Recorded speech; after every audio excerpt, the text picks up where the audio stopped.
Chambers and Ramey are out right. Hodo's going to take the handoff up the middle, and there goes DJ running hard down there to about the 6-yard line. That's a short gain. It looked like he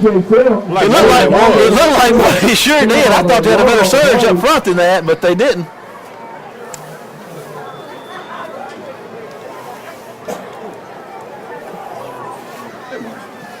$3:20 to go in the Fred Superdollar first quarter. Wayne County up trying to get some more points on the board, capitalizing on the Tornado turnover. We'll see if they can do it. Hodo's looking to throw. Fires a pass, and it looked like well covered there in the end zone. Going to bring up 3rd and goal for the War Eagles.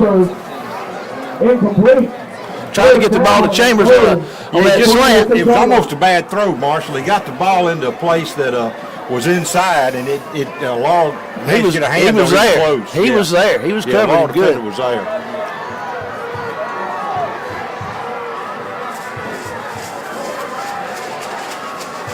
You look at it, corner blitz over there from that corner on the offensive left side over there. He looks like he's cranked up. Both of them. 3 seconds to go on the clock. Huddle gets snapped, looking to throw again. There's a toss out there, and went through a defender's hands trying to get it to Cortland Sims, and if Ramey's playing, he's once again down there all by himself. Receiver number 16 to Jordan Chambers.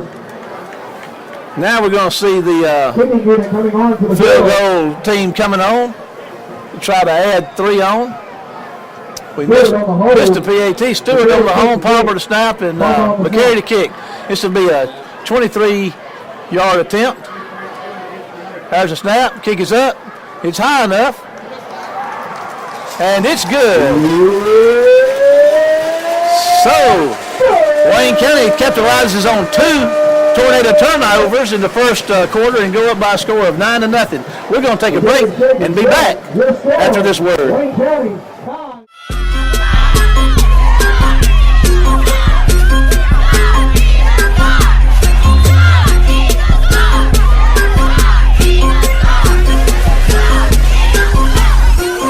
Ball so hard, got a pep and I step. T-E-A-M, that's when we rep. Mine's on the right, beats on the left. Call it time out, let them catch their breath. We ball in, we all in. You can just call us balled in. We breathe this, we bleed this, cause this right here's our call in. So fall in or crawl in. Look at this team, we all tens with long hours and hard work. In the end, we all win. So what's that? Sacrifice? Look at this team, we paid the price. Like hot sauce spice, we ain't nothing nice. We married to this game, you can call it a wife. So bet that, respect that. Better muscle up or get back. Win, win, win, you can check that. That's what we do, don't forget that. We coached up, don't need luck. Working overtime, we made tough. Persevere when times get rough. We ball so hard, can't get enough. Ball so hard every game, and every play. Ball so hard every game, and every play. Ball so hard every game, and every play. Ball so hard every game, and every play. I went to Ball So Hard University, majored in adversity. Undergrad in perseverance with a PhD in victory. Ball so hard, we in beast mode. We don't rebuild, we reload.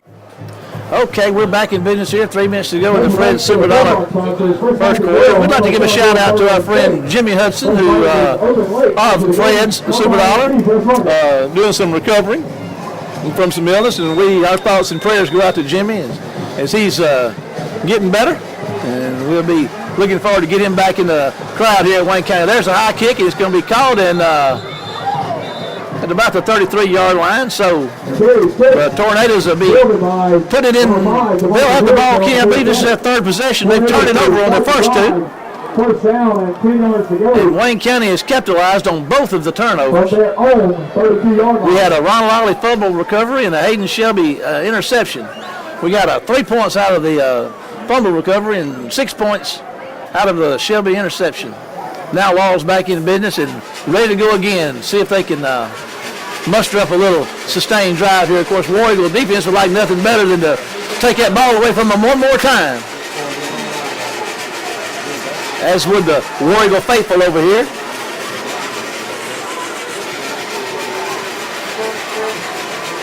Howard back, 2 right both ways. He's looking to throw. There's a nice high toss out there, and that's the big receiver who's going to run, and let's see Pinnell's out there on him. And Pinnell is probably 165 pounds and probably 5'10", and that's a 6'3", 230-pounder, a 6'4", 230-pounder. He's a load. And Pinnell got it there. Pinnell's gritty. I mean, he really is. Second one for the Tornadoes. It's going to be offsides. So that's going to be a 1st and 10 for the Tornadoes. You know, we haven't gotten that quarterback, much pressure on that quarterback yet, Kenny. No, we're going to have to do that if we're going to stand a chance to slow them down. Ball now spotted at the Tornado 46-yard line. Still in their own territory, just inside their own 46, 2:16 to go in the Fred Superdollar first quarter, trailing 9-0. The Tornadoes have the football with a 1st down. There's a snap. There's a pass out here and a big catch by the big receiver, number 19, and he is a hard one to tackle, Kenny, but he's got a 1st down for the Tornadoes. I want to tell you something about that Tornado offense. They're averaging on the year over 18 yards a catch. That's pretty phenomenal. That gets the War Eagle faithful cranked up over there with a 1st down inside War Eagle territory. 59, Carter checks in for Wayne County. Big receivers out right. There's some pressure in the hole, and they're going to get after him and not be able to get him down, but they're going to finally get him at the line of scrimmage, but there was a penalty flag, and I think that's going to be holding, don't you, Kenny? Yeah, that's the only way they're slowing our guys down on the front is just grab a hold and hang on. Carter checks out. Ollie checks back in. Here goes 99. Tyree Evans is going to relieve Jaquan White. Tyree will bring some good speed out there to put on that quarterback rushing him. He's a big, strong kid, and he's a 200-plus pounder. Chop block.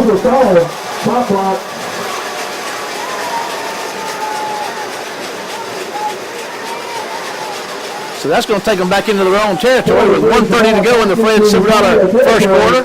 Now spotted at the Tornado 48-yard line. Got Benito Jones out here on the end. Ollie in the middle.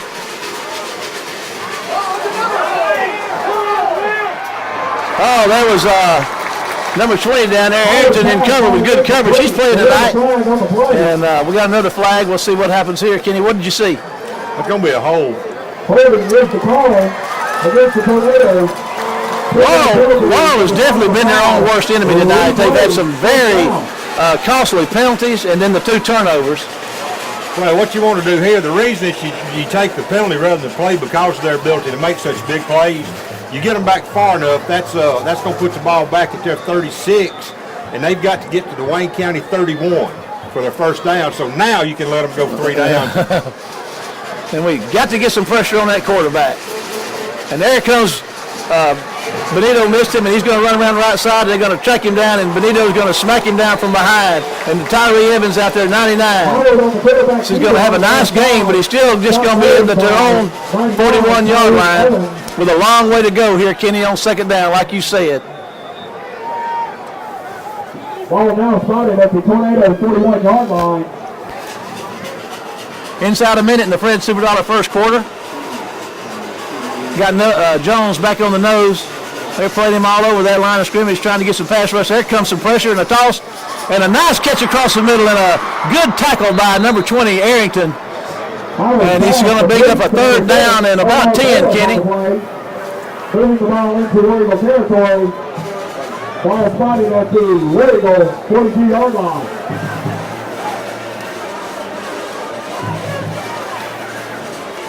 So they've got most of it back. They're down to a 3rd and 10, 1st and 33. This may do it for the first quarter. We're inside 10 seconds, and there's more time on the 25-second clock. So after 1 quarter here at Wayne County High School in a key district matchup tonight, Wayne County takes a first quarter lead on 2 Laurel turnovers. And after 1, it's Wayne County 9, Laurel nothing. We're going to take a break and be back after this word. Sears is locally owned and operated by the Walker family in Waynesboro. We carry Craftsman and Husqvarna lawnmowers plus every kind of lawn and yard equipment you could imagine. Of course, we have the best and most popular Craftsman tools. Have you been in the store lately to see our Sealy mattresses?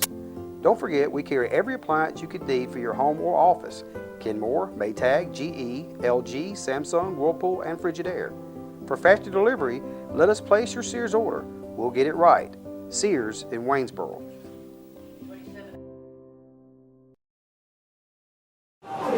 Okay, after 1, 9-0, and now we're back for the Ace Cleaners Hutto Furniture Company second quarter. Wayne County 9, Laurel nothing. Laurel with a third, and looks like 11 to go. But they are inside War Eagle territory. Third down, 11 yards to go for the Tornadoes. Trips right for the Tornadoes. He's back to throw. Pretty good protection. Jones is giving chase. He's going to throw one deep and going to be out of bounds. Harrington was all over him trying to cover him, and he did a good job, so it's going to bring up 4th and 10, 4th and 11. On the play, bringing up a fourth down for the Tornadoes. Of course, now with Todd Breland calling the shots over there, you're not sure exactly what's going to happen here in the punting situation. I was just thinking the same thing. And look who they got punting the football, Kenny. Number 19, Octavius Cooley. That big wide receiver they got. I bet he can cook a good pot of killer pot of gumbo. Look at that kid. He is a monster. You don't see many kids like that. He gets the snap and go see what he can do, and he punts one high, and Wayne County just needs to get their heads up and get away from that one. And it's going to take a tornado bounce. And Wayne County's going to come out pretty good, Kenny, with the first and 10 at about the 22 or 3. It's 19-yard punt. The penalties just kill all on that play, on that series, and of course the turnover. So again, they've been their worst enemy. Now Wayne County has a chance to put together a drive and looking at a lot of real estate out there and see if they can run some time off this clock to keep that high-powered offensive Laurels off the field. There's Hodo going to make the handoff. Here goes DJ breaking the tackle and running out across the 30 to about the 32 or 3-yard line. That's a pretty good first down gain, Kenny. Yeah, he gets it out to the 28. That's good for 5 yards now. That's a lot better second down situation to have 2nd and 5. Trips right. Hodo's going to make the handoff, and here it goes again, and Sims running hard and puts the brakes on and gets out for a first down at about the 35-yard line. We're having a lot more success running that football than we are throwing it. But Kenny, you know, one might say that's not a bad idea because that keeps that team, other offense off the field like Fall River Central did. Yeah, absolutely, absolutely. Once again, same formation. Ramey's left and Sims, Chambers and Fowler on to the right. And there goes DJ running hard with another nice gain on first down. And they took the ball away from him, but they'd blown the whistle. That's 2 times that's happened tonight. Yeah, we're going to have to watch that very carefully. Wayne County's had the breaks going their way here in the first half so far. But you know what? It takes the breaks. You got to have them. It's better to have a good one than a bad one any day, isn't it, Kenny? Absolutely. I mean, we've had our share of turnovers this year. We've had enough to do us for 3 years. Hodo going to give it to DJ again, and he's going to get around the right side and turn upfield and going to get a first down to about the midfield with a first down, Wayne County. I think they'll get him to the 49. You got to say that Wayne County offensive line's asserting themselves to be able to rip off these runs like that. And I tell you what, DJ's toe's going to be hanging out here pretty quick. We got number 7 will do pretty well. He'll pick up the slack and take right on with it. And just give it to the workhorse again. No, Hodo keeps it around the right side. Going to be about a 3 or 4 yard gain on first down. Well, you know. There goes your man, Kenny. Number 7, Elijah Pugh checks in. He's over a 5 yard per carry guy himself. 48-yard line. 2nd down. And he's going to give it to Elijah. Elijah's going to run hard for about a yard down there. Going to bring up 3rd about 7 or 6 or 7. 9:44 to go in the Ace Cleaners Hutto Furniture Company second quarter here. Wayne County with a 3rd and about 6. 3rd down. 5 yards to go.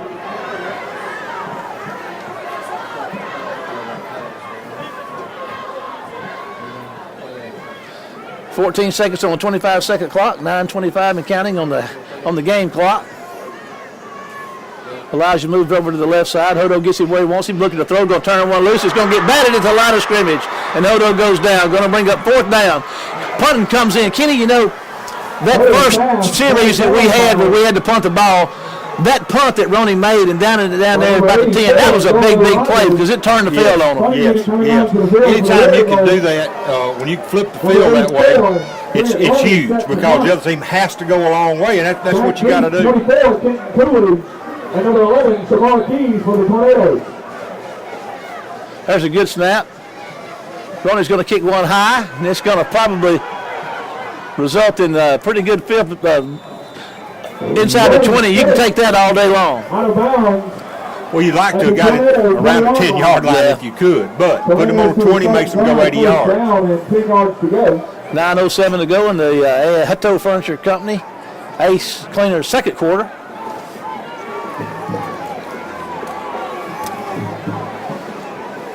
We've had a fumble recovery and an interception, and it's time to see a sack or two.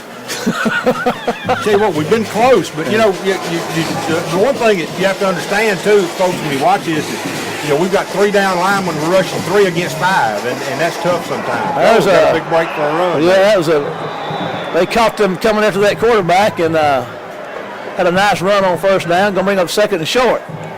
Ball carrier number 4, McGee had a pretty good head of steam going, and if he didn't have slipped, there's no telling where that one could have wound up. I don't think Wayne County would have blocked it very much, but they really meant for a short one that time. He's going to get to first down, though, I do believe. He'll make it just across the 30, I think, Marshall. McGee's a long ball carrier. Good enough for a tornado first down.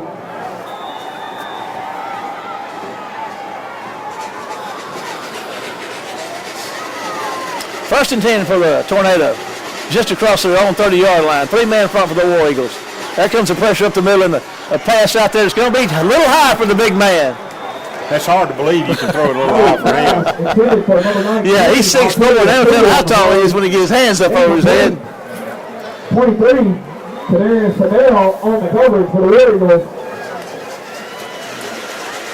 Take it down, 3 yards to go. Second and 10, 8:27 to go in the half. Back to throw, got time. There's a pass across the middle. Big man makes the catch. They're having a hard time tackling him, Kenny. Denzel Bonner gets him down, though, number 44, the sophomore. He is a load. Inside War Eagle territory, I believe this is the second time they've made it in War Eagle territory tonight. It's kind of, you just can't tackle a big guy like that high. You've got to hit him low and wrap up. Ball spotted at the War Eagle 48-yard line. Laurel starting to get a little pep in their step down there now, wanting to get some points on the board, trailing only by, it's a two scores game for their lead right now. And Benito's going to get the jump on that one, going to cost us 5. So it'll be second and 5 inside the 45. Tyree Evans, number 99, is checking in, going to give Benito a break. First down.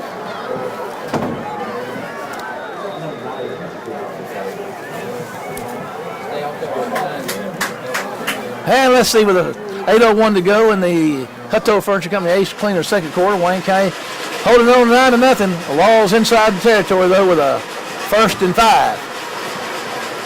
There's going to be a handoff around the right side. Wayne County's going to string it out, and there is Jamal Lofton made a big play, and there comes Jamal Poe to say none of that.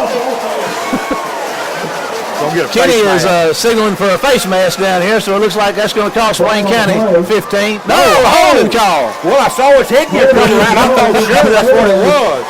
I didn't see the hole. We'll take it. Absolutely. I'm glad to be wrong. Well, it doesn't happen very often, but in this case, I'm glad you were. There's the ball back to tornado territory. I'll tell you what, that was a big hit by Tremont. Got out there and just broke that thing up, blew it up, and then Jamal came in there and just cleaned him up. Jamal's the leading tackler for Wayne County on the year. A 230-pound sophomore, junior linebacker he is, number 32.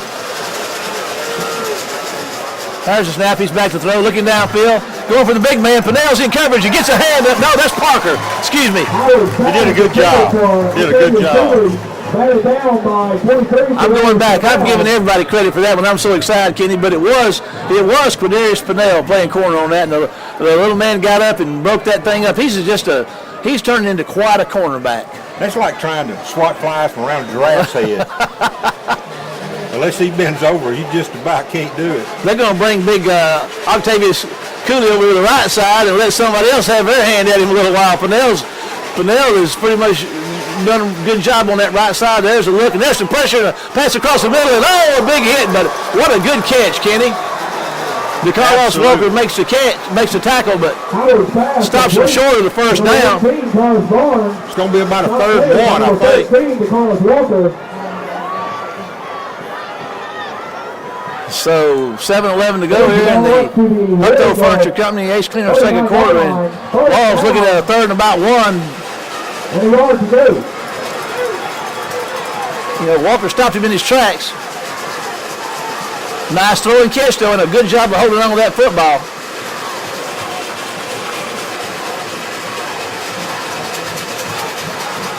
There's a snap of the handoff up the middle, and he's going to get his first down.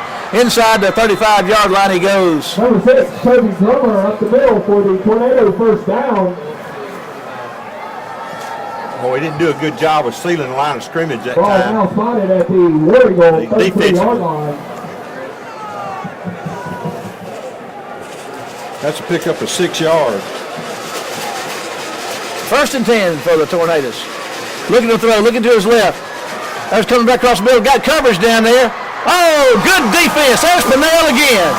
He is playing a mighty good football game, Kenny. Tell you what, that youngster's playing one of the best games he's played all year, defending the pass. Well, he's got to. Because he's working against the Jolly Green Giant. If he doesn't have a great game, we're in a world of trouble. 6:24 to go on the incomplete pass. The clock stops. Second and 10 for the Tornadoes inside the War Eagle 35.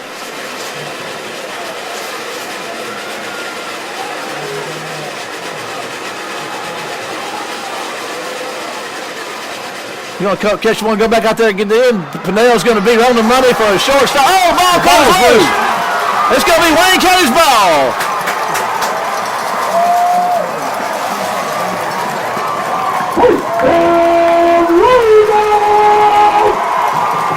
Big turnover, Kenny. Huge. That is huge.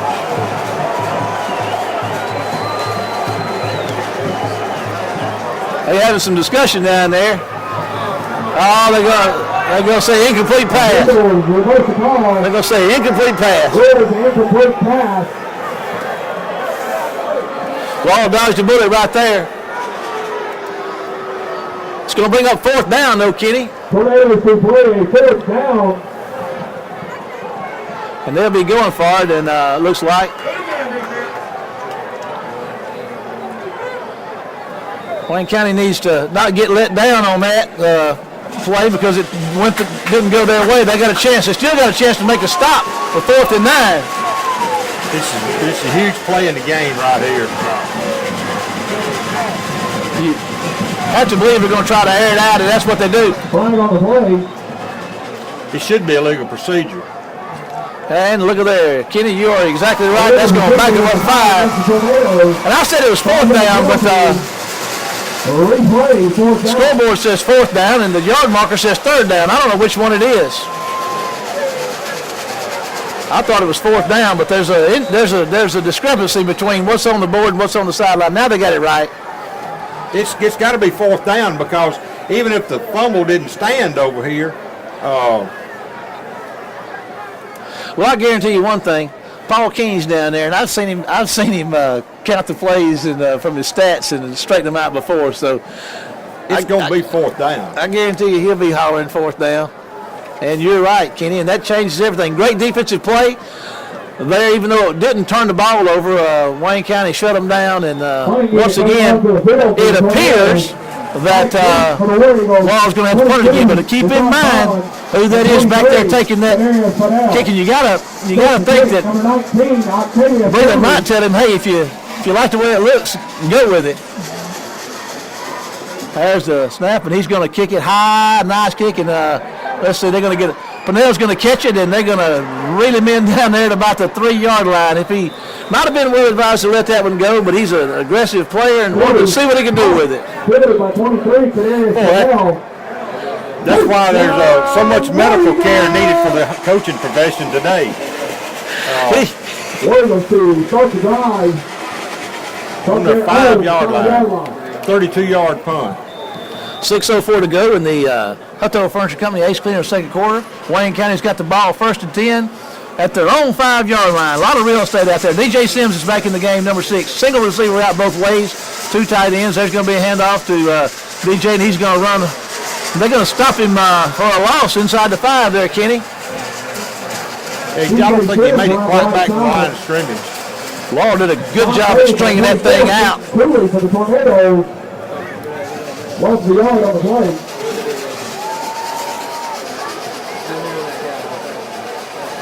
Might be a good time to let Hodo fake that handoff again. Yes, it would. You don't forget you got Rainey over here by himself. He's been open a lot tonight, but they got 2 over here on him now. It's going to hand it off straight up the middle, and DJ's going to get tackled at the goal line, and there's a flag coming in. Flag on the play. Let's see what that is, Kenny. It's against Wayne County, Laurel's saying. Official call against the Warriors. You do just as well to decline it. They're going to back him up, Kenny. Half the distance to the goal. Replay, second down. Well, Laurel's trying to catch a break down here to force Wayne County into a turnover or bad play and get possession down there in deep inside the red zone.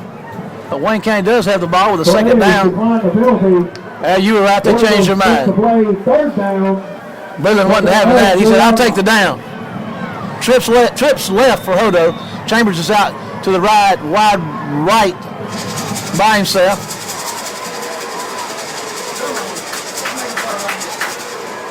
Boy, slant's open right here. I was looking at that with Sims. That's what he's going to hand off. Here it comes. DJ's going to run out across the 5. It's going to be short. So Wayne County's going to be forced to punt it away from deep inside their own territory. Here comes Palmer on the snap and Roney to kick it away. Kenny, you think they'll be bringing pressure this time? They might bring a little. Like Major Payne said, you might feel a little pressure. Back deep for the Tornadoes, 24, Kent Cooley. Laurel should come out of this in pretty good field position. And Laurel jumps off sides, so that's going to make it short, but it's still not a first down. If they do that again, though, Wayne County will be in business. That gives the opponent a little more room to work with. Official call, offsides against the Tornadoes, 5-yard penalty, replay, 4th down. That gives him a little more room. Roney's now standing, instead of standing 3/4 of the way deep in his own end zone, he's just inside the end zone there with a little room to work with. There's a good snap. Roney puts it there, going to punt one high, gets a nice punt that's going to come out there across the mid-50, and Wayne County's going to get out there on him and tackle him. Great coverage, Kenny. Tell you, great job. I mean, he got the ball out to the 50, and they shut him down right there. So Roney's having a career night punting tonight. He is. By 36, Lamont Olsen, and number 11, Quentin Hogan. It's a 38-yard punt in the air. Tornadoes to start the drive from midfield. So that puts Laurel in business right at the midfield. 4:11 to go in the Hutto Furniture Company ace cleaner second quarter. Laurel trailing our Wayne County High School War Eagles 9-0. And there's a handoff up the middle with some running room, and there he goes, Kenny. Going to get a first down and then some as he gets inside the 35-yard line. There's a little pushing and shoving going on down there. Looks like Fennell's getting in. Looks like Fennell's getting in the big receiver's head down there. That's good 15 yards for first down. There's a run up the middle. Shelby on the stop. Boy, 7 is a load, isn't it? Tackled by 43, Hayden Shelby. That's going to bring up 2nd and 7, is it not? 3:44 to go. He's looking to throw, looking to the big man out there. And oh, my goodness. Fennell takes him down hard out there. I guarantee you this. Cooley is not liking that at all. Howard pass, the break for 19, Octavia Cooley. Well, that's what we talked about a while ago. That's the guy you got to hit low. Yeah. And he makes the catch. That's a legal hit. Bonner's out there on him. Fennell's backing him up. There's a handoff around the right side. Wayne County's giving chase. And he makes a nice cut down there and gets down to about the 26-yard line. Going to make a 4th down, Kenny. Another big 4th down. How many times last week did Wayne County stop Pearl River Central to come up big on 4th down? Tell you what, it's huge here on 4th and 1. They've got to earn this first down to keep it alive and have a chance to score.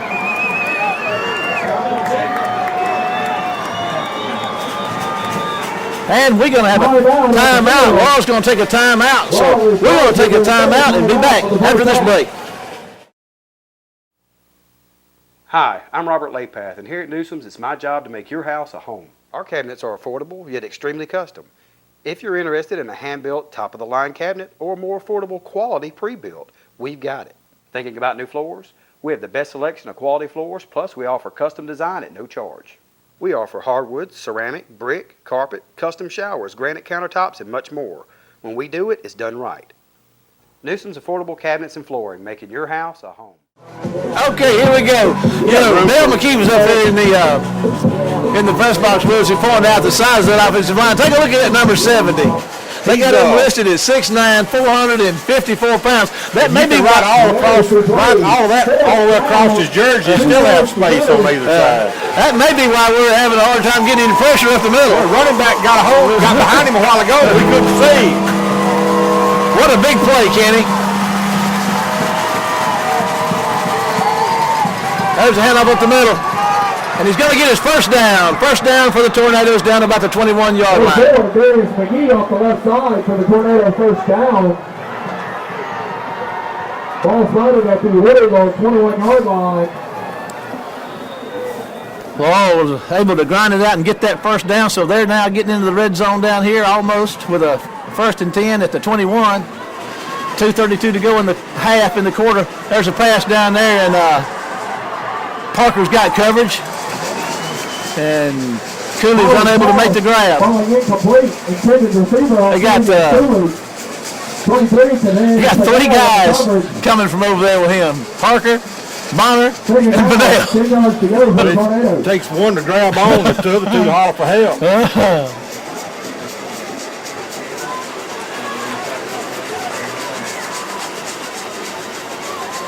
There's some pressure after him, and you're going to put him on his horse in the top. Pass out here across, coming in from the left side, going to be a short gain, maybe lose yard. Is that Benito Jones out there on the coverage, wasn't it? He was out there on the stop. Cooley, Benito tackled him out there. I believe he was on the play, and big receivers having a little trouble. He's resting a little bit, I guess. He's all right. He's just resting a little bit. Got a personal foul on Wayne County. Well, I didn't see it, Kenny. I didn't either. But it results in the first downs at the 11. First down for the Tornadoes. With this big receiver they got, this is the kind of place you can play jump ball with him down in the end zone. I've watched film on it and seen that. There's a run up the middle, and Wayne County's going to hit him at the line of scrimmage, but he's going to break a tackle or two and run hard down to about the 7-yard line. Second down, nice gain on first down in that part of the field.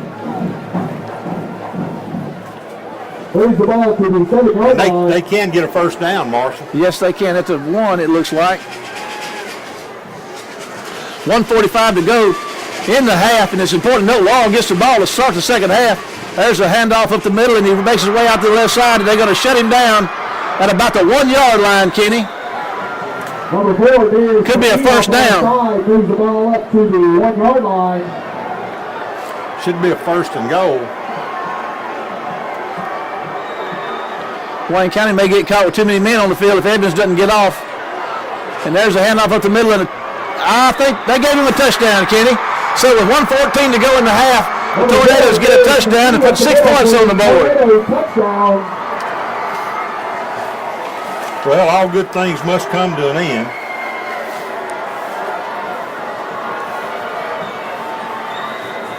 And you're not going to keep Laurel out of the end zone. You're just not going to do it. Number 1, Jonathan Atencio set to kick. 2, Howard on the hold. A chance to bring it within 2 points here. There's the snap, and the kick is up, and it looks like it's going to be good. So 1:14 to go in the half, and the Ace Cleaners up there first in the second quarter. Wayne County 9, Laurel 7. We'll take a break and be back with the final minutes of the first half. Let's go, let's go, let's get, let's go, let's go, let's get, let's get. I said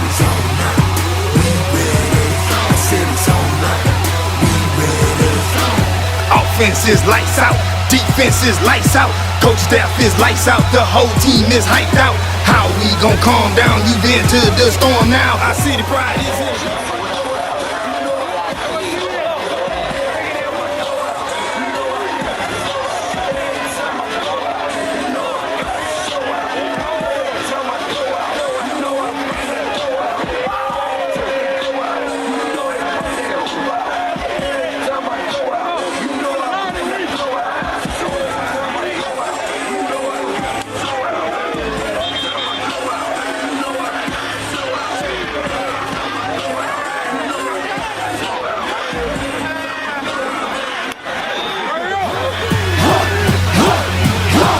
Okay, best believe it's going down. Our team about to hit this town. Already know what we came to do. Yeah, these. Okay, 1:14 to go in the half. Laurel is margin within 2 points, and interesting to note, like I mentioned a while ago, they get the ball to start the second half, having won the coin toss and deferred to the second. But right now, the business at hand is Wayne County fielding this punt and having a little time to do something with it. A punt is a kickoff I'm talking about, and that's going to come down, and Cortland Sims is going to have it to 18, and it's called a fair catch. So Wayne County is going to put the ball in play, 1st and 10 at about their own 20-yard line. Ball kick, fair caught by 21, Cortland Sims. First down. That's the second deep fair catch we've made tonight. There you go, see, start the drive. On the kickoff. From their own 20-yard line. Here comes Hodo and company.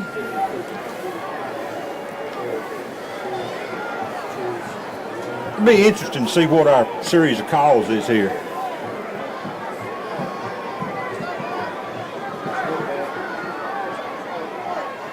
Foul line's in motion. There's a handoff. Here comes DJ around the right side, and he's trying to get somewhere to go, and they're going to tackle him after about a 4-yard, 5-yard game and keep the clock running as it now moves inside 1 minute. Yeah, Kenny, you don't want to try to do anything fancy here, because if you turn it over, then that gives them 2 possessions. And certainly they're in scoring possession here, but Wayne County does have a 2nd and 5 to go inside a minute. Yeah, you don't want to get raw with cheap touchdown. There's a handoff up the middle, and DJ's going to make his way to the 30 for a 1st down, Wayne County. First down, Warriors! Clock stops at 42 seconds as they set the chains. So the clock starts running, and there's about a 15-second differential between the play clock and the 25-second clock, and they're going to wrap him up there for a loss. So the Tornado defense is stiffing up a lot here in this second quarter. That's going to probably do it for the first half. Wayne County can just let this thing run out, and we'll end one half of play up 9-7.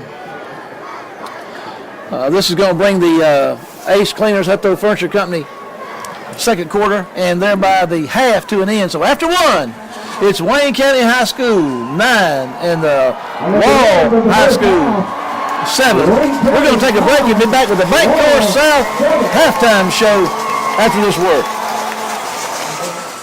Where can you find the best food prices in Waynesboro? Here at Norman's Food Outlet, open 7 days a week. If you haven't checked out our everyday low prices, you've been spending too much.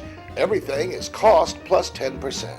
Norman knows any good grocery store starts with fresh meat. Add fresh produce to grocery, to dairy, to meat, to frozen foods, to our helpful and friendly staff. Norman's Food Outlet is proud to serve all of Wayne County. Welcome to the Bank Course South halftime show, and we got Paul King of the Wayne County News on the sideline as is usual. Paul, what do you got for us? Oh, the offensive fireworks we were expecting haven't occurred yet. Wayne County 7 first downs, 110 yards rushing, 16 passing, 3 punts, 5 penalties, 1 of 7 on 3rd down, 1 of 1 on 4th down, 12 minutes, 46 seconds to time of possession. DJ Sims, 103 yards rushing, David Hodo, 3 of 7 passing for 16 yards. For Laurel, 10 first downs, 70 yards rushing, 93 passing, 8 of 17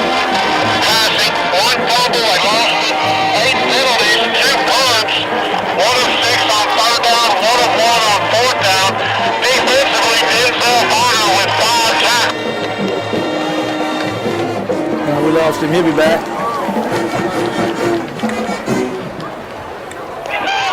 There you go. We got you now, Paul. Keep going. Yeah. First down, 70 yards rushing, 33 passing, 1 fumble and lost it, 8 penalties, 2 punts, 1 of 6 on 3rd down, 1 of 1 on 4th down, time of possession 11 minutes 14 seconds. Denzel Bonner leading the defense with 5 tackles.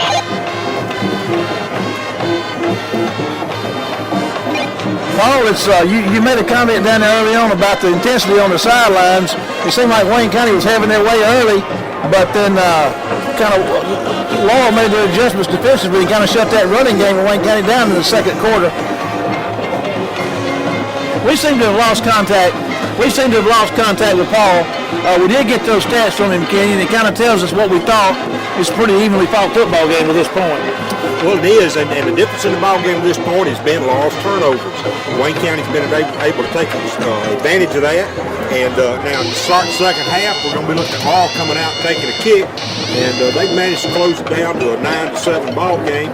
You know, that extra point we missed looms a little big now because you basically all you need is one score, to go ahead, whether it's a field goal or a touchdown. But at any rate, we've got to try to continue to get defensive pressure on that quarterback. We hadn't pressured him much in the first half, but I think Coach Mangum and them were expecting that because they were only going to rush 3 because it takes 5 to cover that one receiver, number 19. So clearly takes up the bulky defensive resources. But at any rate, our guys are good enough that we ought to be able to get a little pressure anyway. So hopefully the second half, they talk about things and maybe make an adjustment or two and then come back out and find a way to put some pressure on. Is there a trend that you see here that's developing that might concern you a little bit? Yeah, I think the biggest trend I see is that Laurel's running game is starting to open up some. And we talked about that from Wayne County's perspective in that if you open up your running game, you start to pick up yardage, it opens up your passing game. So in this case, we really need to shut that running game down and make them go to there and throw that football. And yards get a lot better. I mean, it's like the old adage where there's 3 things can happen when you throw the football, and 2 of them are bad. And we need to get in that. And 2, I know Bud Blackridge is working something up here. We've been run heavy in the first half, but I would expect to see him throw the ball a little more in the second half. And I think probably, too, he's going to talk to David Hodo about Ramey number 4 and maybe looking off that first receiver and just to be sure that if he sees 2 shirts there, somebody's got to be open. Yeah. Well, we'll just have to wait and see how it transpires in the second half. So we appreciate that coming from Paul and also from you, Kenny. And we're going to take a break and we'll be back with the third quarter after this word.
Another place on the beach stuffed up on the bridge over the canal.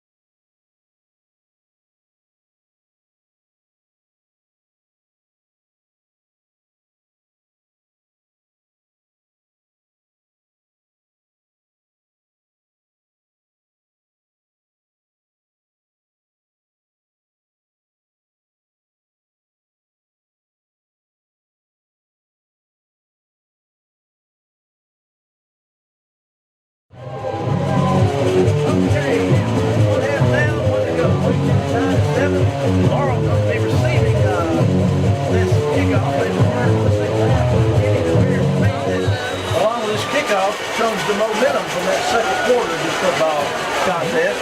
There's a kick that's going to be fielded down here at the 20-yard line, and Wayne County's going to try to string it out and get coverage on him. He reverses field, and Purnell gets a hand on him and drags him down from behind at the 29-yard line. Fielded by.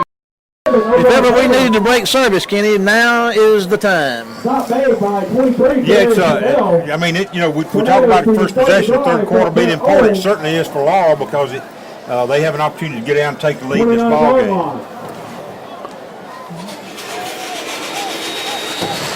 And Wayne County begins with the same front they did in the first half. White, Jones, and Ollie. And Purnell's out there right, and Lofton's out here in coverage on line of scrimmage. There's going to be a handoff. Laurel's going to try to hand up the middle to no avail. Arrington, number 20, is playing defensive back as Purnell, and there's DeCarlos Walker, Tendrick Parker, and Denzel Bonner. Hayden Shelby, Trayvon Lofton, Jamal Power, our linebackers out there in the three-man front. First and second and about 9 to go for the Tornadoes. There's a high snap, looking to throw, and a toss out there. It's caught at the 30-yard line. Got some room, and here he goes for close to a first down. We'll see where they spot him. Yep, it's going to be a first down for the Tornadoes. It looks like he got just enough for his first down. Needed 9 and got 9. Ball spotted at the Tornado 40-yard line. Tornadoes shot themselves in the foot early, but managed to get their wheels back on the wagon and get points on the board in the second quarter to come within 2 points. Wayne County having scored 9 points off of 2 Tornado turnovers. There's some pressure and pass across the middle, and they're having a hard time getting the old big man down, but they were spinning him like a top, Kenny. Well, that's what I say. You just got to get him. You got to get him around the hips and the thighs, and just try to knock his feet out from under him. So another first down for the Tornadoes, just outside of the War Eagle 45-yard line. 11:03 to go in the Extreme Sound Security and More third quarter. There's a handoff up the middle, and some good defense from Benito Jones to make the early hit right there, and some help cleaning it up afterwards in the person of Ron Wiley, number 9. Going to lose 2 or 3 on that first down rushing attempt, Kenny. Well, you need some of those negative plays. We need to get a little pressure on that quarterback. We just hadn't been able to do it. We need to put down. Yeah, we just hadn't been able to get to him. But I concur. A little pressure would go a long way. And that's credit to Law's offensive line. They're doing a great job. But like I say, we're only rushing 3. There's a ball on the ground, and Law's going to have to recover it. And here they go, shooting themselves in the foot again. Let's hope it keeps up. Darius McGee. It's going to be a Law's 47. That's going to be back to the Tornadoes. So they're back in their own territory, Kenny. Looking at that's a third about 17. Yeah, that's a long one. But they are perfectly capable of getting that back. Yes, they are. They're averaging 18 yards of reception on the year, so one completion, the numbers have them. There's some pressure on that quarterback, Kenny, and he's being held. Let's see, Jaquan White and Benito Jones got after him, and they were holding Jaquan White, I believe, is coming off the end. But there's your pressure you were looking for. Fourth down, punting on the field for the Tornadoes. Purnell and set to punt, 19. Fallon back standing at the 20. The big receiver, Octavius Cooley, on the punt. So Wayne County, if we can get this ball and field this punt, Wayne County will have been able to break service here on the first possession of the second half in the Extreme Sound Security and More third quarter. There's a good snap. Cooley going to launch one down the field, and everybody's just going to stay away from it. It's going to get a good Laurel roll, and that field position has certainly been going Laurel's way in that second quarter. We've only got that big punt in the first quarter to turn the field over, and Wayne County wound up finding themselves deep in their own territory most of the second quarter. There's a flag against Wayne County, I believe. What is it, Kenny? It's going to be a block in the back. Got to be where the flag's thrown. And with the ball on the 9-yard line, that's going to put it down around the 5-yard line to 4. It's kind of where we ended up on the possession before Laurel was able to score their first touchdown. So Wayne County's offense has got its back to the wall. As Hodo and company comes out, Mike Sims, 75. McGill, 57. Washington, 51. Smith, 72. So they've got 96 yards of real estate to cover. And we're going to start the ball with a handoff up the middle, and there's a little running room, Kenny, and looks like he's going to get out to about the 9-yard line. Elijah Pugh on a good run, hit the hole quick. Got us a little breathing room there. Moving the ball to the War Eagle 9-yard line. 54, Henderson's your center. Dorikas Harris, number 85, is in there at tight end. Ramey's wide left, and DeJarvis Chambers wide right. And as you said, Pugh's in the backfield. He gets the handoff again, running hard up the middle, and going to run out across the 10 and get struck down hard. Going to bring up third and about 3 or 4. Pugh off the left side. Phylon's checking in. Dorikas Harris checking out. Third down. There'll be 2 receivers both ways. Sims and Chambers right, Ramey and Phylon left. Sims is in the backfield with Hodo. 8:50 to go in the extreme sound. No, Sims on the sideline. I'm sorry, you're right. I'm so used to saying Sims, it's Pugh. Yeah, I'm looking at Sims on the sideline. He's got, looks like a little pack on his ankle. And Hodo's looking to throw, and there's a toss out there, and it makes the catch, and is going to get struck down hard. Cortland makes that catch. Where are they going to spot him, Kenny? Well, they should have spotted him across the 15. That's where he caught the ball. That's where he caught the ball, but he's going to get they're going to spot him back. Well, I can't, I don't. 84, that's a tough set of downs right there for Wayne County. They're going to have to pop this thing away again from deep in their own territory, and it should set up Law in pretty good shape. He got mighty close. It's 4th and 1. Law jumps offside this time like they did the last time. Wayne County will have a first down. We've got on the field. Law's going to take a timeout, so we'll take a timeout and be back after this word with more. At Chickasaway Door Company, we realize that a garage is not just a place for storage. It's the site for a big Texas Hold'em tournament, even a nursery for your baby. Nope, today the garage is another room of your home. When your garage is more than a garage only, Chickasaway Door Company will do. In 2 years, nearly 1,000 doors have been installed by Steve Locke and his crew. See Steve at Chickasaway Feed. Okay, here we are back with 8:02 to go in the Extreme Sound Security and more third quarter.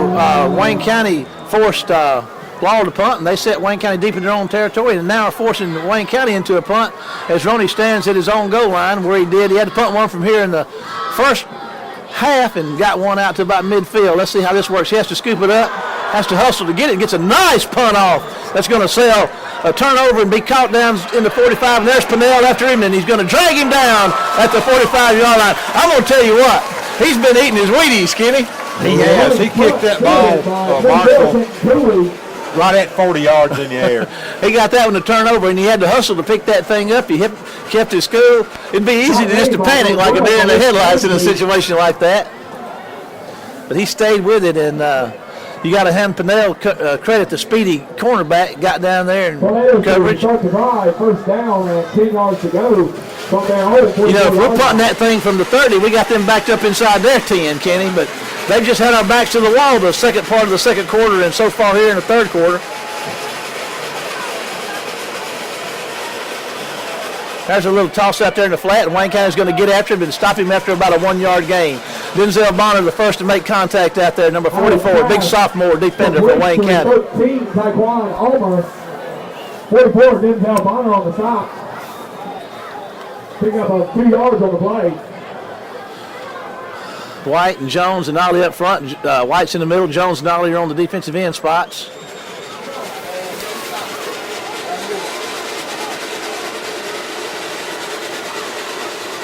There's a handoff up the middle, and they're going to stop him after about a 1-yard gain, so it's going to bring up 3rd and 7, I do believe. Yeah, ran a trap that time, and we did a good job to step up in there and stop it up. Not made by 95, but Nico Jones at number 32. 7:01 to go in the Extreme Sound Security and more third quarter. Wayne County has Law inside their own territory, looking at a 3rd and 7.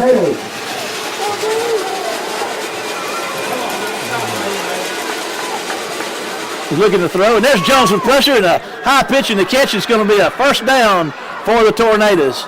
You got to hand that quarterback some, give him some credit, Kenny. He stood in the face of a pretty strong rush by Jones. He delivered that completion for a first down.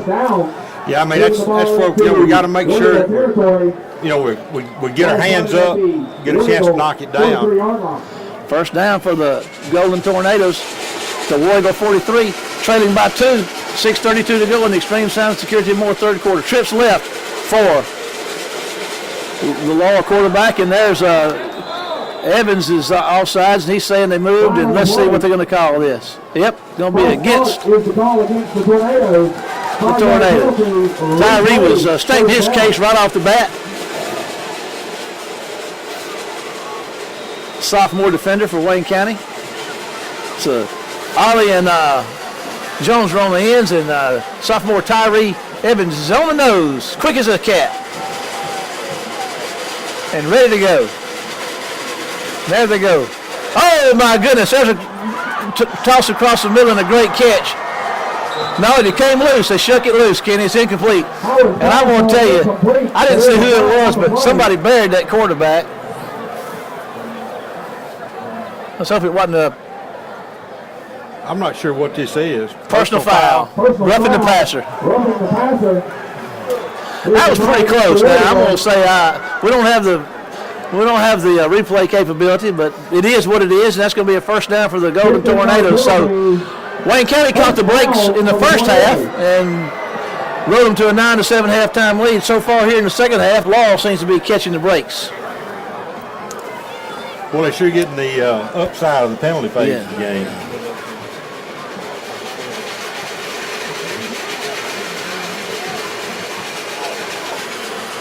Extreme Sound Security Moore. Third quarter. Laurel inside the War Eagle 35-yard line with a 1st and 10. Back to throw. And there's a toss out there. Oh! Denzel Bonner had a shot at that one. There seemed to be a pretty big miscommunication out there between Howard and his receiver. Bonner had a shot at it, but it brings up 2nd and 10. If Bonner could have got his eyes up just a little quicker back toward the quarterback, he could have stepped into it and been gone. Yeah, nobody would have been in close to him. It's a game of inches. 2nd and 10 for the Golden Tornadoes. And there's a penalty flag. And that's going to cost him 5. I don't know whether it's just me, but I believe I've seen about as many procedure calls in one game as I... Well, the thing is, they usually follow that with a big play. Trips left for the Laurel quarterback. 6:02 to go, trailing 9-7.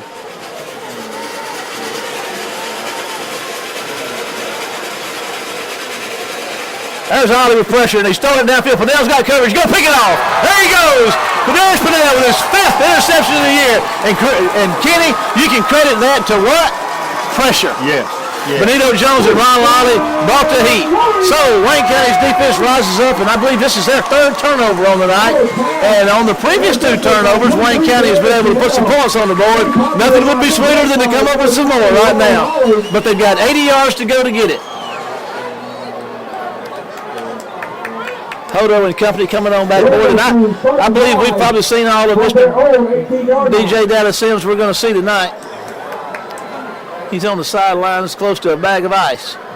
Hodo's in the backfield. He's going to hand it off to Pugh, and here he comes, cuts upfield, and they're going to strike him down for a minimal gain, if any. We got off our block out here too quick.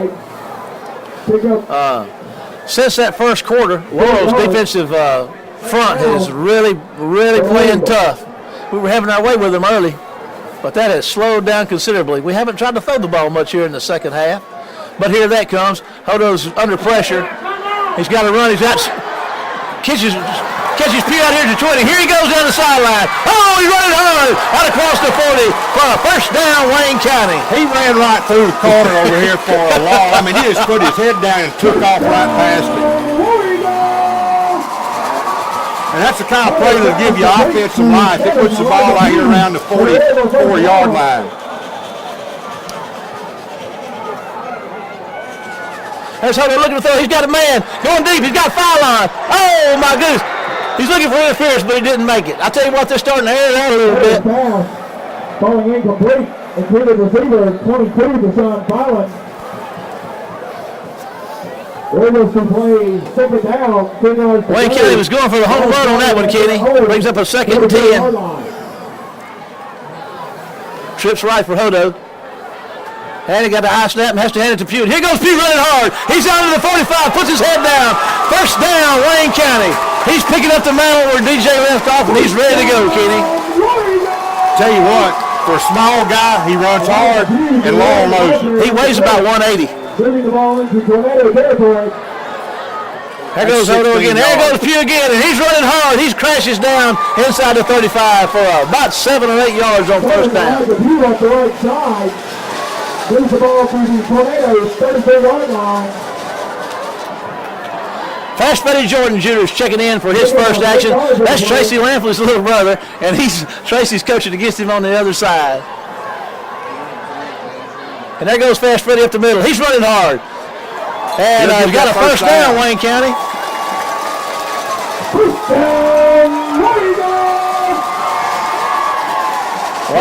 Wayne County's fortunate to have a pretty good stable of running backs, Kenny.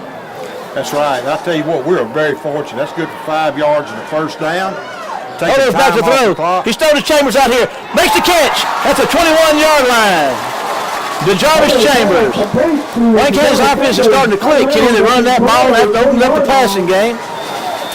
That's about 8 yards on the first down. Trips right for Hodo. Fast Freddie Jordan Jr. in the backfield. There's the snap. There goes Fast Freddie. He's inside the 20, making folks miss. Down inside the 15-yard line for another first down. Helmets come off and flags go up. There's a flag on the play. They yank Fast Freddie's helmet clean off. Elijah Pugh checks back in. That's going to be a face mask according to the quarterback, Hodo. I'll tell you, Freddie made it to around the 13. Against the Tornadoes. First and goal, Wayne County. Elijah Pugh's your running back with Hodo. Got to give 7. Props to that offensive line. Trips right.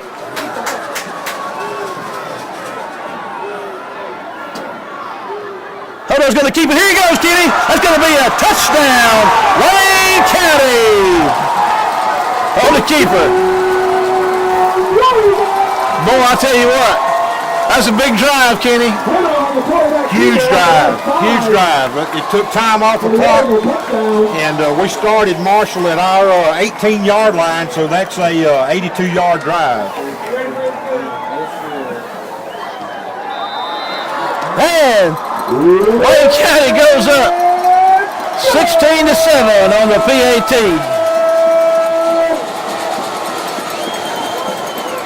We're going to take a break and be back with more football after this break. They don't like us, we don't like them. Been that way since back when. I don't see it changing, it's a rivalry. So we come to ball hard, play this game, no hold bars. We come to unleash, it's a rivalry.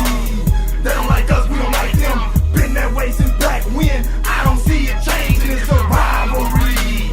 So we come to ball hard, play this game, no hold bars. We come to unleash war. We come through like King Kong, ready to take on Godzilla. Michael Jackson, tonight is Thriller. You would think it's Halloween, who that let them monsters out? We that team that's on fire, and the fire department can't put us out. Stop.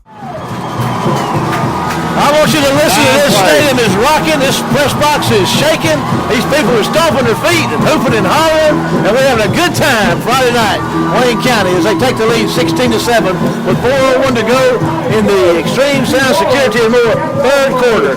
Now we still got a lot of defense left to play. Yes, we do. Laurel is, and we got Paul King coming to us. Paul, what you got?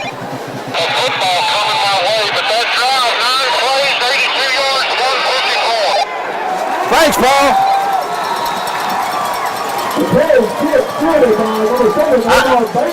That's great coverage. Wayne County's kicking game is pretty solid. We again appreciate Paul bringing those calls to us from the sidelines. Tornadoes to start the drive, first down, 10 yards to go from their own 21-yard line. Okay, Kenny, Wayne County's defense has been playing tough. Let's see if they can keep that big receiver in control here. Jones, White, and Ollie up front. They got Jones back on the nose.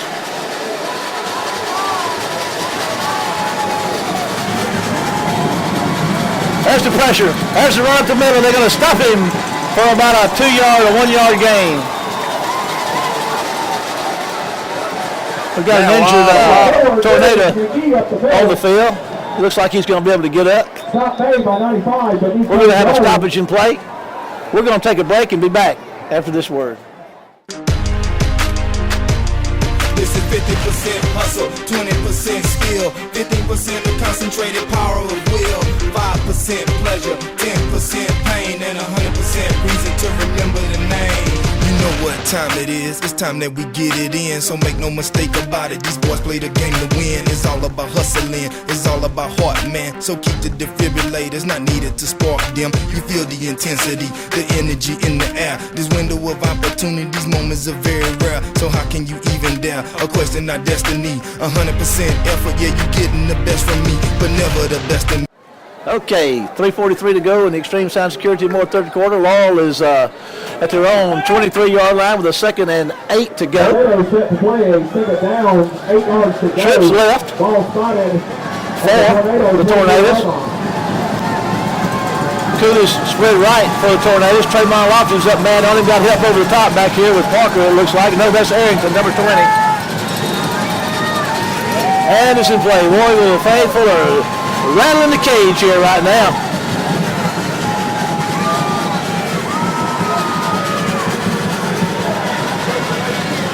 There's a snap. That's the pressure and a flag. And Kadarius Bevins is checked in the game, number 98. That should be illegal procedure against Laurel. I believe that Warrior pressure is starting to create a few problems up front, Kenny. Well, it's taking a time, it's taking a while to get them kind of wore down, Marshall. They keep running those fresh bodies in and out of there. There's Chandler Pugh in for his first action tonight. Quindarius Bivens and 99 Tyree Evans. This is a whole new set of legs out there, Kenny, just like you said.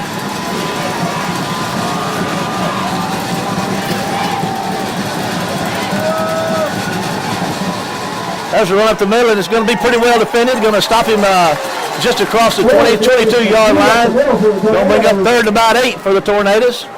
2:58 and counting in the Extreme Sound Security Moore third quarter. That's that 450-pound offensive lineman they having to help get up. It took 2 of them to pull him. His shadow weighs 40 pounds. Big 3rd down, Kenny. Big 3rd down. Hughes getting his motor cranked up over here on the left side, number 45, junior defensive end. He's coming off. There's a toss across the middle. Good coverage by Hayden Shelby and Roy Arrington. So over on downs it goes, and Wayne County's going to get the ball back, and it should be in good position. Coach Mangum is jumping up and down there. He's pumped. His defense is playing lights out right now. Well, here's where you got a chance to get good field position and take the ball down the field, take some time off the clock. Fidel and Filon are back standing just inside their own, just out about the 50.